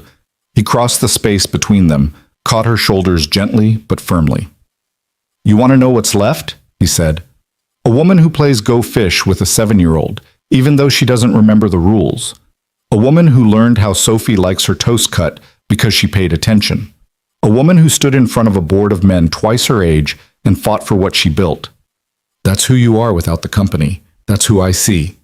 Marissa's eyes filled with tears she refused to let fall. "You barely know me." "I know enough. You know what I've shown you. The rest is human," Ethan interrupted, "messy and scared and real. And I'll take that over perfect any day." She stared at him, breathing hard, and for a moment Ethan thought she might kiss him again. Instead, she stepped back, wiped her eyes carefully so as not to smudge her makeup, and straightened her jacket. "We should leave in 20 minutes, she said, her voice steady again. "I'll check on Sophie." She walked away before Ethan could respond, leaving him standing alone in the entryway of a house that still didn't feel like home, wondering when exactly he'd stopped being able to separate his feelings about the arrangement from his feelings about Marissa herself. The drive to the office was silent. Marissa stared out the window, fingers twisted together in her lap. Ethan kept replaying their conversation, Sophie's questions, the way everything was unraveling faster than he could patch it. The boardroom felt like walking into a courtroom. All 7 board members were already seated, Caleb at the far end wearing an expression of poorly concealed triumph. The chairman gestured to 2 empty seats. "Thank you for coming," he said, in a tone that suggested attendance wasn't optional. "Of course," Marissa replied, settling into her chair with practiced grace. Ethan sat beside her, hyper-aware of every eye on them, every judgment being formed. "I'll be direct," the chairman continued. "The publicity surrounding your marriage has become a concern. Several board members have expressed doubts about the circumstances, and Mr. Vaughn has raised questions about the legitimacy of the union." "Questions I've already answered," Marissa said coolly. "Multiple times." "Yes, but new information has come to light." Caleb leaned forward, sliding a folder across the table. "Financial records showing Mr. Cole's debts being cleared within days of your marriage. Testimony from his neighbors suggesting you two barely knew each other before the wedding. And now an incident at his daughter's school stemming from public speculation about the marriage." "You've been investigating my daughter's school?" Ethan's voice came out dangerous, controlled fury. "I've been doing my due diligence," Caleb said smoothly. "This board has a responsibility to ensure the company isn't being manipulated." "The only manipulation here is yours," Marissa shot back. "Then explain the timeline. Explain why you rushed into marriage with a virtual stranger days before the trust clause activated." The room went silent. Every board member watched, waiting. This was the moment. The truth or another carefully crafted lie. Ethan felt Marissa tense beside him, saw her preparing the defense they'd scripted. Before she could speak, he did. Because she was desperate, Ethan said bluntly. And so was I. The room froze. Marissa turned to stare at him, eyes wide with something between panic and disbelief. Excuse me? The chairman said. Ethan leaned forward, meeting Caleb's eyes directly. You want the truth? Here it is. Marissa needed a husband to keep her company. I needed money to save my business and my home. We made a deal. Marriage in exchange for contracts. Legal, documented, mutually beneficial. Ethan, Marissa's voice was barely a whisper. But here's what you don't understand, Ethan continued, voice steady. What started as a transaction became something else. I got to know her, saw how hard she works, how much this company means, how she cares about people even when she pretends not to. My daughter adores her. He paused, the next words harder than any he'd spoken. I stopped being able to tell where the arrangement ended and my actual feelings began. The silence in the room was absolute. So, yes, we got married for practical reasons, Ethan said. Yes, the timing was strategic. Yes, I benefited financially, but that doesn't make what we've built fake. It just makes it complicated. And last I checked, complicated didn't violate any trust clauses. One of the board members cleared his throat. Mr. Cole, are you saying this marriage is real despite its unconventional beginning? I'm saying it's real because of its unconventional beginning. We didn't have the luxury of pretending things would be perfect. We had to build something honest from the ground up. Caleb laughed, sharp and bitter. This is ridiculous. He's admitting to exactly what I accused them of. He's admitting to being human, the chairman interrupted, to making difficult choices in difficult circumstances. That's not fraud, Caleb. That's life. You can't be serious. They just confessed. They confessed to entering a marriage for practical reasons that developed into genuine partnership, another board member said. Show me a marriage in this room that didn't have some practical component. Business alliances, family expectations, financial security. Marriage has never been purely about romance. This is different. Only in its honesty, the chairman said firmly. Mr. Cole just gave us the most truthful account we've heard. Mrs. Vaughn needed security to maintain her position. Mr. Cole needed financial stability. They found a mutually beneficial solution and built an actual relationship from it. I see nothing in the trust language that prohibits that. Caleb's face went red. You're letting sentiment cloud your judgment.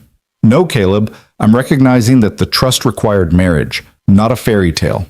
Your sister is married, legally, legitimately, and from what I can see, genuinely. That's all the trust demands. I want to vote, Caleb demanded, right now, on whether this marriage meets the spirit of the trust's intentions. The chairman looked around the table. All in favor of recognizing Marissa Vaughn Cole's marriage as legitimate and binding under the trust terms? 5 hands went up immediately. After a pause, a 6th joined. Motion carries. Marissa retains full control. This matter is closed. Caleb stood abruptly, chair scraping. This isn't over. I'll appeal. On what grounds? The chairman asked tiredly. You've investigated, interrogated, and insinuated. All you've proven is that 2 people found each other in unconventional circumstances and made it work. If that's a crime, half the marriages in this city are guilty. Caleb looked around the table, seeing his support evaporate. Without another word, he stormed out, the door slamming behind him with a finality that echoed through the room. The chairman turned to Ethan and Marissa. For what it's worth, I hope you make it work. Real marriages, the kind that last, are built on a lot less than what you two seem to have found. As they filed out, one of the older board members stopped beside Ethan. That took courage, son. Not many men would have been that honest. Didn't feel like I had a choice, Ethan admitted. The best truths rarely do. In the elevator down, Marissa stood rigid, staring at the descending numbers. Ethan couldn't read her expression, shock, anger, relief, all of the above. Marissa, not here, she said quietly. They made it to the car in silence. Marissa drove, knuckles white on the steering wheel, jaw set. Ethan waited, letting her process, dreading the explosion he felt building. They were halfway home when she finally spoke. What the hell were you thinking? I was thinking the truth was our only option. You just confessed to the entire board that we got married as a business transaction, and they didn't care. They saw through Caleb's manipulation. You had no right. We agreed to stick to the story. The story wasn't working. Caleb was tearing it apart piece by piece. The only way to beat him was to stop playing his game.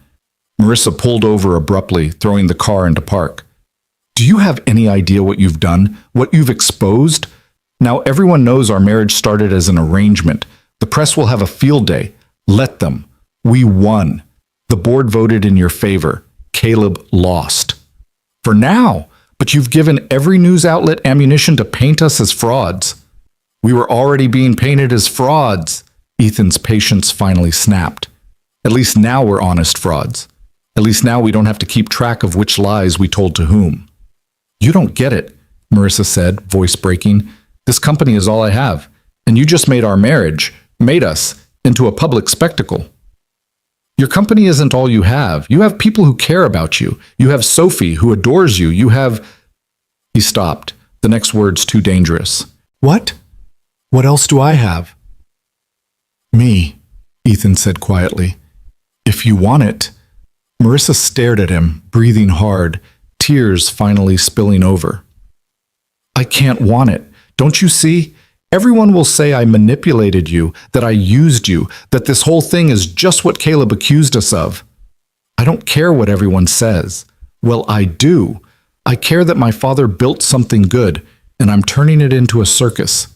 I care that Sophie got in a fight because of us. I care that you just put yourself on the line for a relationship that might not survive next week, or might survive a lifetime. You don't know that. Neither do you, but we'll never find out if you keep running from it. Marissa wiped her eyes angrily.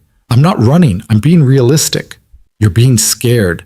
Damn right I'm scared. Scared of losing everything. Scared of hurting you. Scared of this... She gestured between them. Whatever this is, becoming another thing I failed at. Ethan reached across the console, caught her hand. You haven't failed. You fought for your company and won. You built a relationship with Sophie.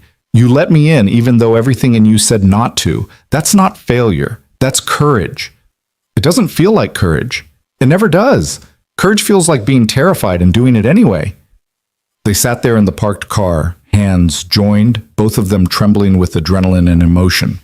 Marissa's phone buzzed with what was probably her lawyer, probably reporters, probably 100 fires that needed putting out. She ignored it.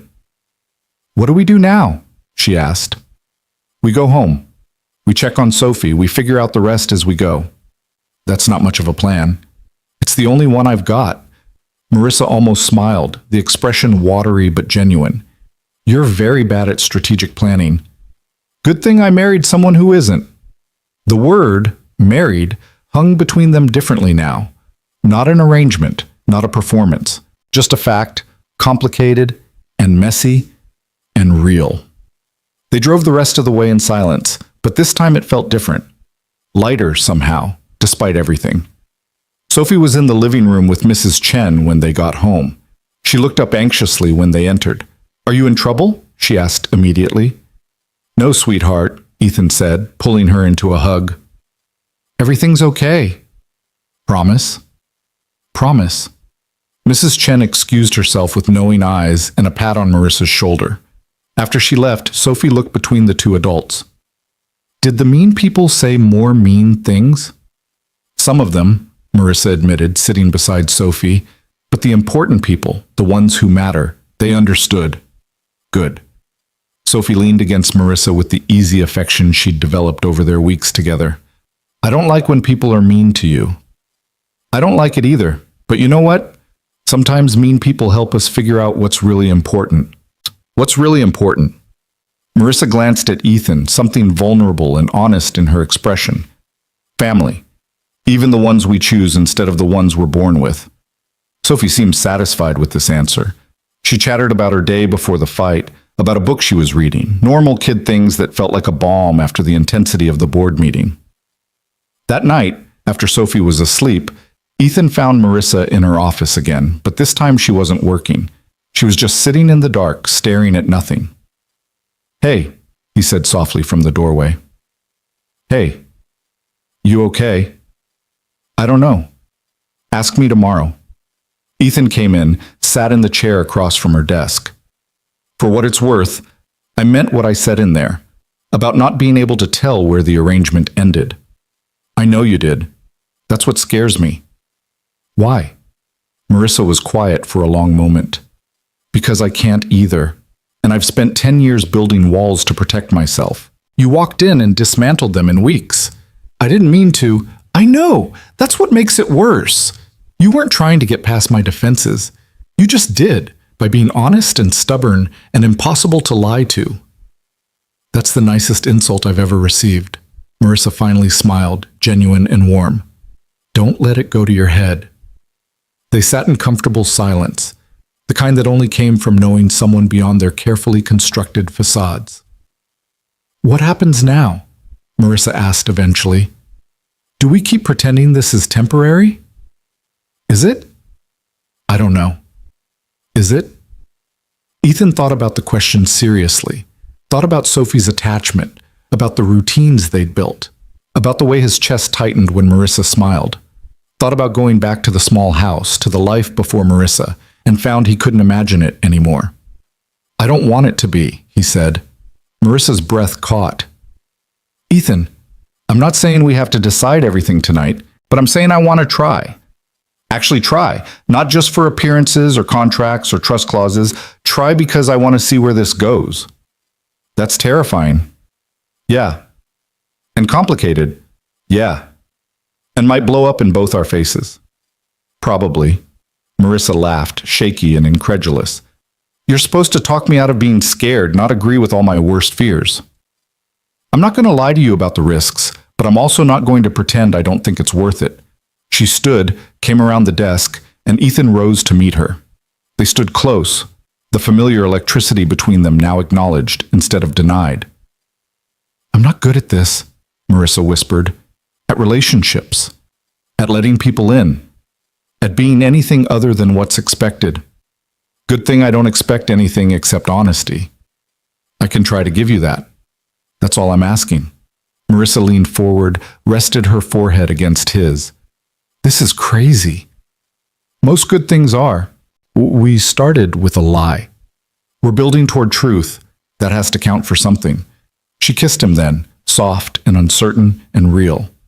Not performance, not strategy, just two people choosing each other despite every reason not to. When they finally broke apart, Marissa said, I should warn you. I'm terrible at being a wife. I work too much. I'm controlling. I don't know how to turn off my brain. And I'm a broke contractor with a kid and trust issues, Ethan interrupted. Sounds like we're evenly matched. This isn't a fairy tale. Good. Fairy tales end. I'm looking for something that lasts. Marissa's eyes filled again, but this time she was smiling through it. When did you get so good with words? Desperation makes poets of us all. They went upstairs together, and for the first time since this whole thing started, sharing a bed didn't feel like part of an arrangement.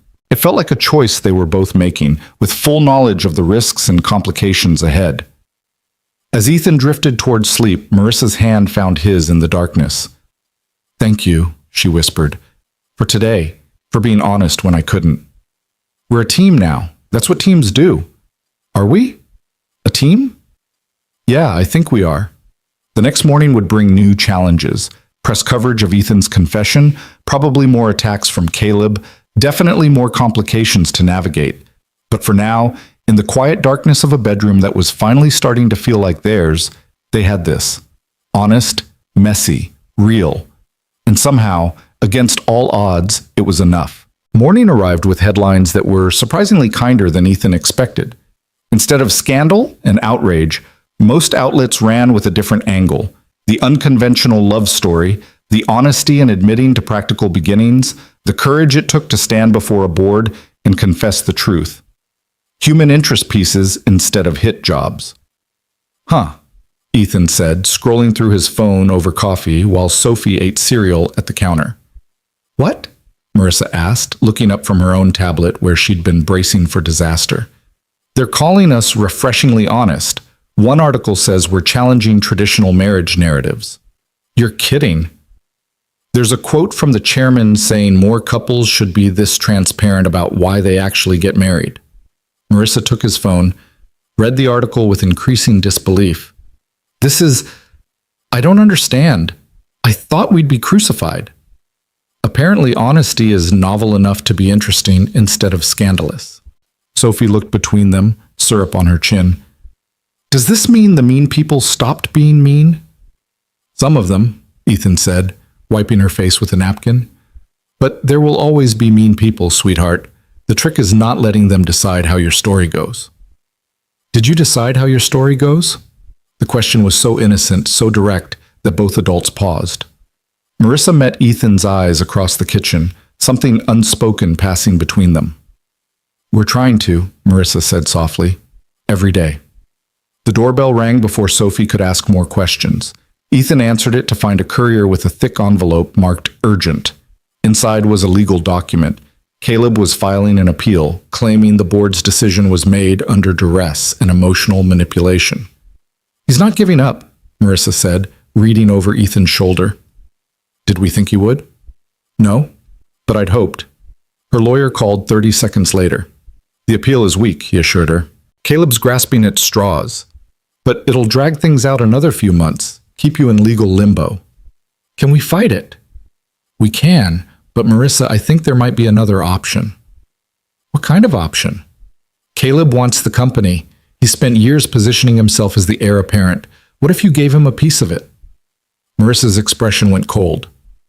Absolutely not. Hear me out. Not control, not decision-making power, but a minority stake with profit sharing, enough to satisfy his ego without compromising your authority. It might be enough to make him back off. I'm not rewarding his behavior. You're ending a war. There's a difference. After hanging up, Marissa paced the kitchen with barely contained fury. He wants me to give Caleb a piece of my father's company after everything he's done. It's not the worst idea, Ethan said carefully. She whirled on him. You're taking his side? I'm taking your side. Which means I'm asking if this fight is worth what it's costing you, us, Sophie. The company is everything. No, Ethan interrupted gently. It's important. It's meaningful. But it's not everything. Not anymore. Marissa opened her mouth to argue, then stopped. She looked at Sophie, still eating breakfast and humming to herself, oblivious to the adult complications swirling around her. Looked at Ethan, who'd put himself on the line repeatedly for a relationship that started as a transaction. Looked around the kitchen that had become filled with life in the weeks they'd been together. I need to think, she said finally. Take your time. But time wasn't a luxury they had. 2 days later, Caleb's appeal was formally filed, and with it came a new wave of media attention. This time the coverage wasn't kind. Stories about family feuds, questions about whether the company was stable, speculation about internal conflicts affecting business decisions. Marissa's phone rang constantly with concerned investors, nervous clients, board members asking when this would finally end. She handled each call with professional composure, but Ethan saw the toll it took. The tension in her shoulders, the exhaustion in her eyes, the way she worked later and later each night. On the third night, he found her at her desk at 2 a.m, staring at financial projections that probably didn't need her attention. Come to bed, he said from the doorway. I can't. I need to prepare for the depositions next week. You need sleep. I need to win. Ethan walked over, gently closed her laptop despite her protest. You've already won. The board voted in your favor. Your marriage is legitimate. Your control is secure. Not while Caleb's appeal is pending. Then let's end the appeal. Marissa looked up sharply. How? Give him what he wants. Not the company, but enough to make him feel like he won something. Your lawyer was right. End the war. That feels like losing. It feels like choosing what matters. Ethan pulled up a chair, sat across from her. You told Sophie that mean people help us figure out what's important. So what's important to you? Really important? Marissa was quiet for a long moment. The company was important because it was all I had to prove I mattered, that I was worth something beyond my father's name. And now? Now I have... She stopped, emotion catching in her throat. Now I have more than that. I have Sophie asking me to help with her homework. I have you making coffee the way I like it without asking. I have a life that exists outside boardrooms and balance sheets. So keep that life, protect it, even if it means compromising on the company. Caleb doesn't deserve. This isn't about what Caleb deserves. It's about what you deserve. Peace, stability, a future that isn't consumed by legal battles. Marissa's eyes filled with tears she'd been holding back for days. I'm so tired, Ethan, tired of fighting, tired of proving myself, tired of this never being enough. Then stop, just stop. And do what? Live. Actually live instead of just surviving. She broke then, really broke, and Ethan pulled her into his arms while she cried years of exhaustion and fear and pressure onto his shoulder. He held her, steady and certain, until the storm passed and she pulled back with a shaky laugh. I'm a mess, she said, wiping her eyes. You're human. There's a difference. When did you become so wise? Around the same time I married a woman I barely knew and accidentally fell in love with her. The words slipped out before Ethan could stop them. The air in the room went still. Marissa stared at him, eyes wide. What did you say? Ethan could backtrack, could claim exhaustion, could laugh it off. Instead, he doubled down on honesty. I love you. I don't know when it happened. Maybe when you played Go Fish with Sophie. Maybe when you stood up to Caleb. Maybe that first night when you showed up desperate and soaking wet. But somewhere along the way, this stopped being an arrangement and became the realest thing in my life. Ethan, you don't have to say it back. I know this is complicated and messy and probably too soon. But I'm done pretending I don't feel it. Marissa's hands came up to frame his face, her touch gentle and reverent. You incredible, impossible man. I've been in love with you for weeks and terrified to admit it because it meant admitting I needed someone, admitting I couldn't do this alone. You don't have to do it alone. Not anymore. She kissed him then, deep and certain, and it felt like coming home to a place he hadn't known he was looking for. When they finally broke apart, both breathing hard, Marissa said, I'm going to call my lawyer in the morning. Offer Caleb a minority stake in exchange for dropping the appeal and signing a non-interference agreement. You're sure? No, but I'm trusting that this, us, is worth more than winning. They went to bed together, and for the first time since this whole thing started, Ethan felt like they were building towards something instead of just surviving through something. The next morning, Marissa made the call. Her lawyer was surprised but supportive. They drafted an offer. 15% stake with profit sharing, but no voting rights or operational input, contingent on Caleb dropping all legal challenges and signing an agreement to not interfere with company decisions. He'll probably reject it, Marissa said after they sent it over. His ego won't let him accept anything less than control. But 3 hours later, Caleb's lawyer called back. He was accepting the offer. Just like that? Marissa asked, stunned. Just like that, her lawyer confirmed. My guess? The board made it clear they wouldn't support further challenges. He's cutting his losses and taking what he can get. After hanging up, Marissa sat very still, processing. It's over. The fight is actually over. How do you feel? Relieved. Angry that it took this long. Grateful it didn't take longer. She looked at Ethan. Scared about what comes next. What do you mean? We got married to save the company. Now that the company is safe, what reason do we have to stay married? Ethan's heart clenched. I thought we already answered that question. We said we wanted to try, but wanting and actually doing are different things. Are you having second thoughts? I'm having realistic thoughts. We built this relationship under extraordinary circumstances. What happens when things are ordinary, when it's just daily life and no external pressure forcing us together? It was a fair question, one Ethan had been avoiding himself. I guess we find out. And if it doesn't work, then at least we'll know we tried, really tried, not just for contracts or trust clauses, but because we wanted to. Marissa nodded slowly. Okay, so we try. We try. The legal paperwork took 2 weeks to finalize. During that time, life settled into something that almost resembled normal. Ethan worked on Marissa's renovation projects, real work for real pay. Sophie continued school, the incident largely forgotten by her classmates who'd moved on to other dramas. Marissa handled the company without constant legal fires to extinguish. and slowly, carefully, they learned how to be married without the crisis holding them together. It wasn't always easy.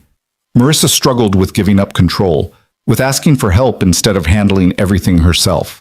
Ethan struggled with feeling like he belonged in her world, with accepting that his place beside her wasn't charity or convenience, but choice. They argued about small things, how to load the dishwasher, whether Sophie should have more screen time, whose turn it was to grocery shop. Normal couple arguments that felt strange after months of high-stakes drama. "Is this what regular marriage is like?" Marissa asked one night after a particularly heated debate about whether they needed a new couch. "I think so. Less exciting than board meetings and legal battles." "I don't know if I'm good at boring." "Neither do I, but we could learn together." Sophie, for her part, seemed thrilled with the stability. She'd stopped asking whether things were permanent, stopped testing whether Marissa would still be there tomorrow. She just accepted it as fact. This was her family now, imperfect and unconventional and real. One Saturday afternoon, about a month after Caleb accepted the settlement, Ethan was working in his workshop when Marissa appeared in the doorway. She'd been at the office all morning but had come home early, something unusual enough to make him set down his tools. "Everything okay?" he asked. "I was thinking about something." Dangerous habit. She smiled despite herself. "Remember when you said some foundations aren't rushed, they're chosen?" "Yeah. I want to choose this foundation, properly, not because of a trust clause or a deadline, but because I want to." Ethan's heart started beating faster. "What are you saying?" Marissa pulled a small box from her pocket, opened it to reveal a simple gold band, masculine, understated, exactly what he would have chosen for himself. "I'm saying we already have the legal marriage, but I'd like the real one too. The one where we stand in front of people we care about and promise to keep choosing each other, even when it's hard, especially when it's hard." "Marissa, I know we're already married. I know this is backward and unconventional and probably unnecessary. But I want you to have a ring that means something, that reminds you this isn't an arrangement anymore." Ethan crossed the workshop, sawdust still on his hands, and pulled her close. "You're proposing to me?" "I'm recommitting to you. Is there a difference?" "Not one that matters." She slid the ring onto his finger and it fit perfectly. Of course it did. She'd probably measured his other hand while he was sleeping. "So is that a yes?" Marissa asked. "That's a yes to everything. The ring, the recommitment, the choosing each other, all of it." They kissed surrounded by lumber and power tools, and it felt more romantic than any fancy dinner could have been. That night, they told Sophie about their plan to have a small ceremony, just close friends and family, nothing elaborate, just a chance to celebrate what they'd built. "Does this mean you're getting married again?" Sophie asked, confused. "We're already married," Marissa explained. "But we got married so quickly the first time we didn't get to celebrate properly. This is the celebration." "Can I be in it?" "Of course. We were hoping you'd be our witness." Sophie beamed. "I've never been a witness before. What do I have to do?" "Just stand with us and promise to remember that we chose this, chose each other, chose to be a family." "That's easy. I already remember that." The ceremony was simple, held in the garden of the mansion on a Saturday afternoon in early autumn. Mrs. Chen was there, along with Marissa's lawyer who'd become something of a friend through the ordeal, a few of Ethan's crew from the workshop, and a handful of Marissa's colleagues who'd supported her through Caleb's challenges. Caleb wasn't invited. Neither were most of the board members. This wasn't about business or appearances. It was about the small circle of people who'd seen them through the mess and stayed anyway. They'd written their own vows. Ethan went first, hands slightly shaking as he held Marissa's. "When you showed up at my door, I saw someone desperate enough to trust a stranger. What I didn't see was someone strong enough to build something real from that desperation. You taught me that foundations can be rushed and still hold, that honesty is harder and more important than perfection, that love doesn't always look like we expect it to. I promise to keep choosing you, even when it's complicated, especially when it's complicated." Marissa's voice trembled as she spoke. "I spent 10 years building walls to protect myself. You walked in and made me want to tear them down. You saw me at my worst, desperate, manipulative, terrified, and stayed anyway. You didn't try to fix me or change me. You just stood beside me and reminded me I didn't have to do everything alone. I promise to keep letting you in, to keep trusting that together is better than perfect, to keep choosing this messy, honest, real thing we've built." So Sophie, standing between them in a new dress she'd picked out herself, said solemnly, "I promise to remember you chose this, and also that you both promised to love me too, even though you didn't say it out loud." Marissa laughed through tears. "We absolutely promise that too." The officiant, a friend of Mrs. Chen's who'd agreed to do the ceremony, pronounced them married again, and when Ethan kissed Marissa this time, it was without any audience to perform for, without any agenda beyond the simple truth of two people who'd found each other in the chaos and decided to stay. The small reception afterward was relaxed, full of laughter, and stories about how they'd met that were now safe to tell truthfully. Mrs. Chen regaled everyone with tales of Sophie's early questions about Marissa. The workshop crew teased Ethan about how distracted he'd been those first few weeks. Marissa's colleagues admitted they'd had bets on how long the marriage would last, and all of them had lost because no one had predicted it would become real. As the afternoon shifted toward evening and guests started leaving, Ethan found Marissa standing alone near the garden's edge, looking back at the house. "Having regrets?" he asked, coming up beside her. "The opposite. I'm trying to remember what this house felt like before, when it was just me and empty rooms and the weight of my father's expectations. And now? Now it feels like a home. Sophie's drawings on the fridge, your tools in the garage, signs of life everywhere. You could have had that without me, without any of this." Marissa turned to face him. "No, I couldn't. I was too locked in my own patterns, too afraid to let anyone close enough to make it messy. You didn't give me a choice about the mess. You just walked in and made everything complicated, and somehow that made it real." "Oh, complicated is our specialty." "Apparently so." Sophie ran over, grass stains on her dress and cake frosting on her face. "Can we do this every year? Have a party where everyone tells stories about us?" "We can do whatever we want," Ethan said, scooping her up. "That's the nice thing about making our own rules." "I like our rules," Sophie declared. "They're weird, but they work." "Best description of this family I've heard," Marissa said, ruffling Sophie's hair. That night, after Sophie was asleep and the caterers had cleaned up, Ethan and Marissa sat on their bedroom balcony with wine, looking out over the grounds. "What do you think happens now?" Marissa asked. "We've solved the company crisis, done the ceremony, chosen each other officially. What's the next chapter?" "I don't know. Living, I guess. The boring, beautiful, ordinary kind." "You think we're capable of ordinary?" "I think we're capable of anything if we do it together." Marissa leaned against him, comfortable and certain. "I love you. I don't think I've said it enough." "You've said it plenty. But I'll never get tired of hearing it." "Good, because I plan on saying it a lot." They sat in comfortable silence, watching stars appear over the city, and Ethan thought about how far they'd come from that desperate night when Marissa had shown up needing a husband by morning. How they'd built something real from something fake, something lasting from something rushed. "Ethan?" Marissa said quietly. "Yeah?" "Thank you for saying yes. That first night, when I asked for something impossible, thank you for not laughing me out of your house. Thank you for trusting me with something impossible, for seeing past the broke contractor to someone who might actually be able to help. You did more than help. You saved me. We saved each other. And in the end, that was the truth of it.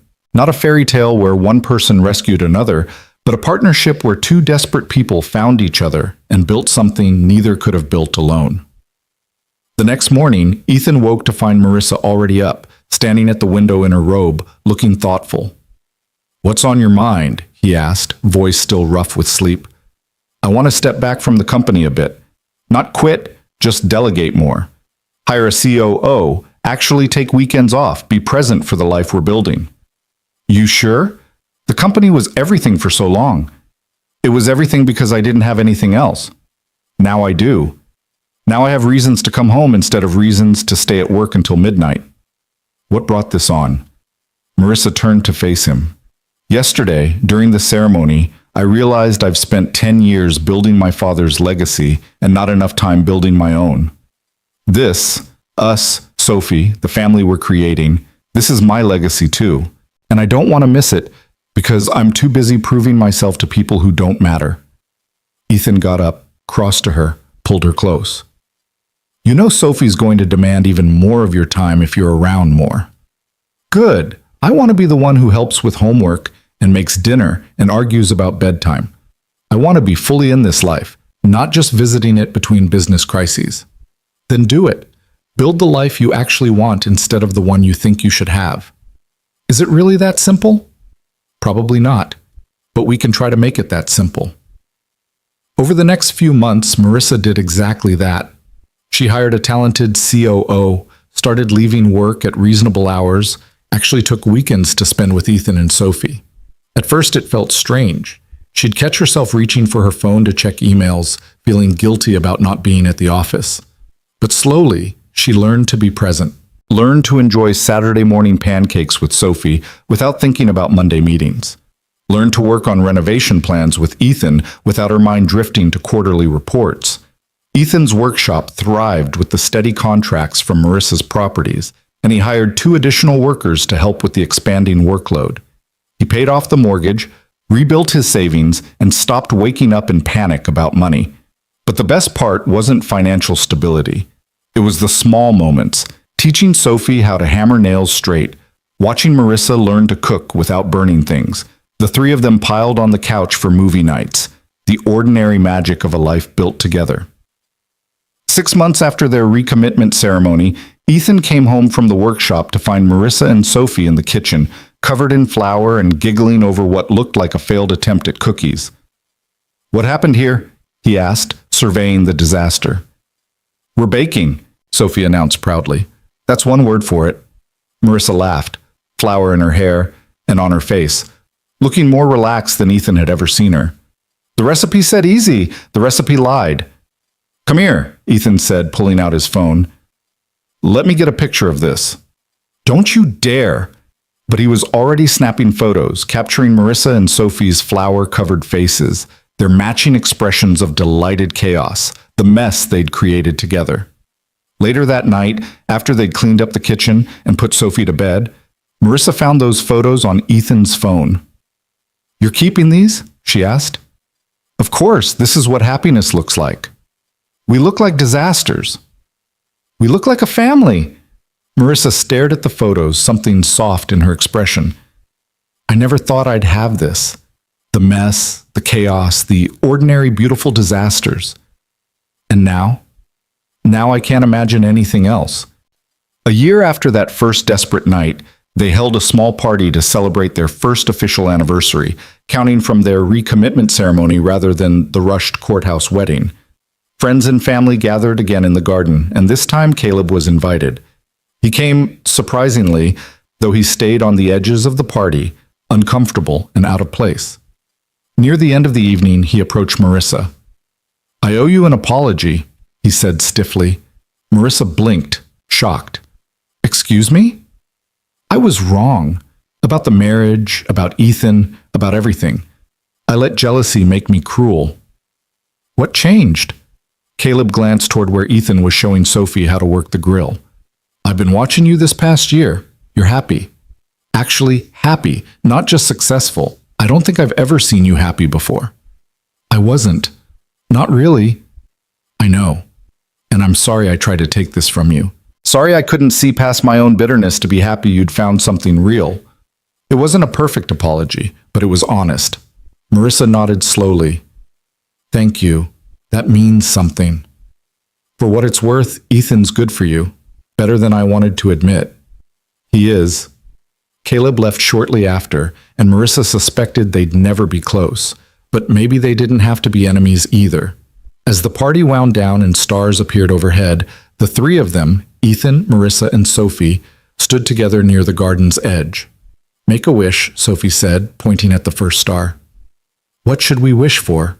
Marissa asked. "More of this," Sophie said simply. "More days like today." Ethan pulled them both close. "I don't think we need to wish for that. I think we just need to keep choosing it." "Then I wish we keep choosing it," Sophie amended. "Deal," Marissa said, kissing the top of her head.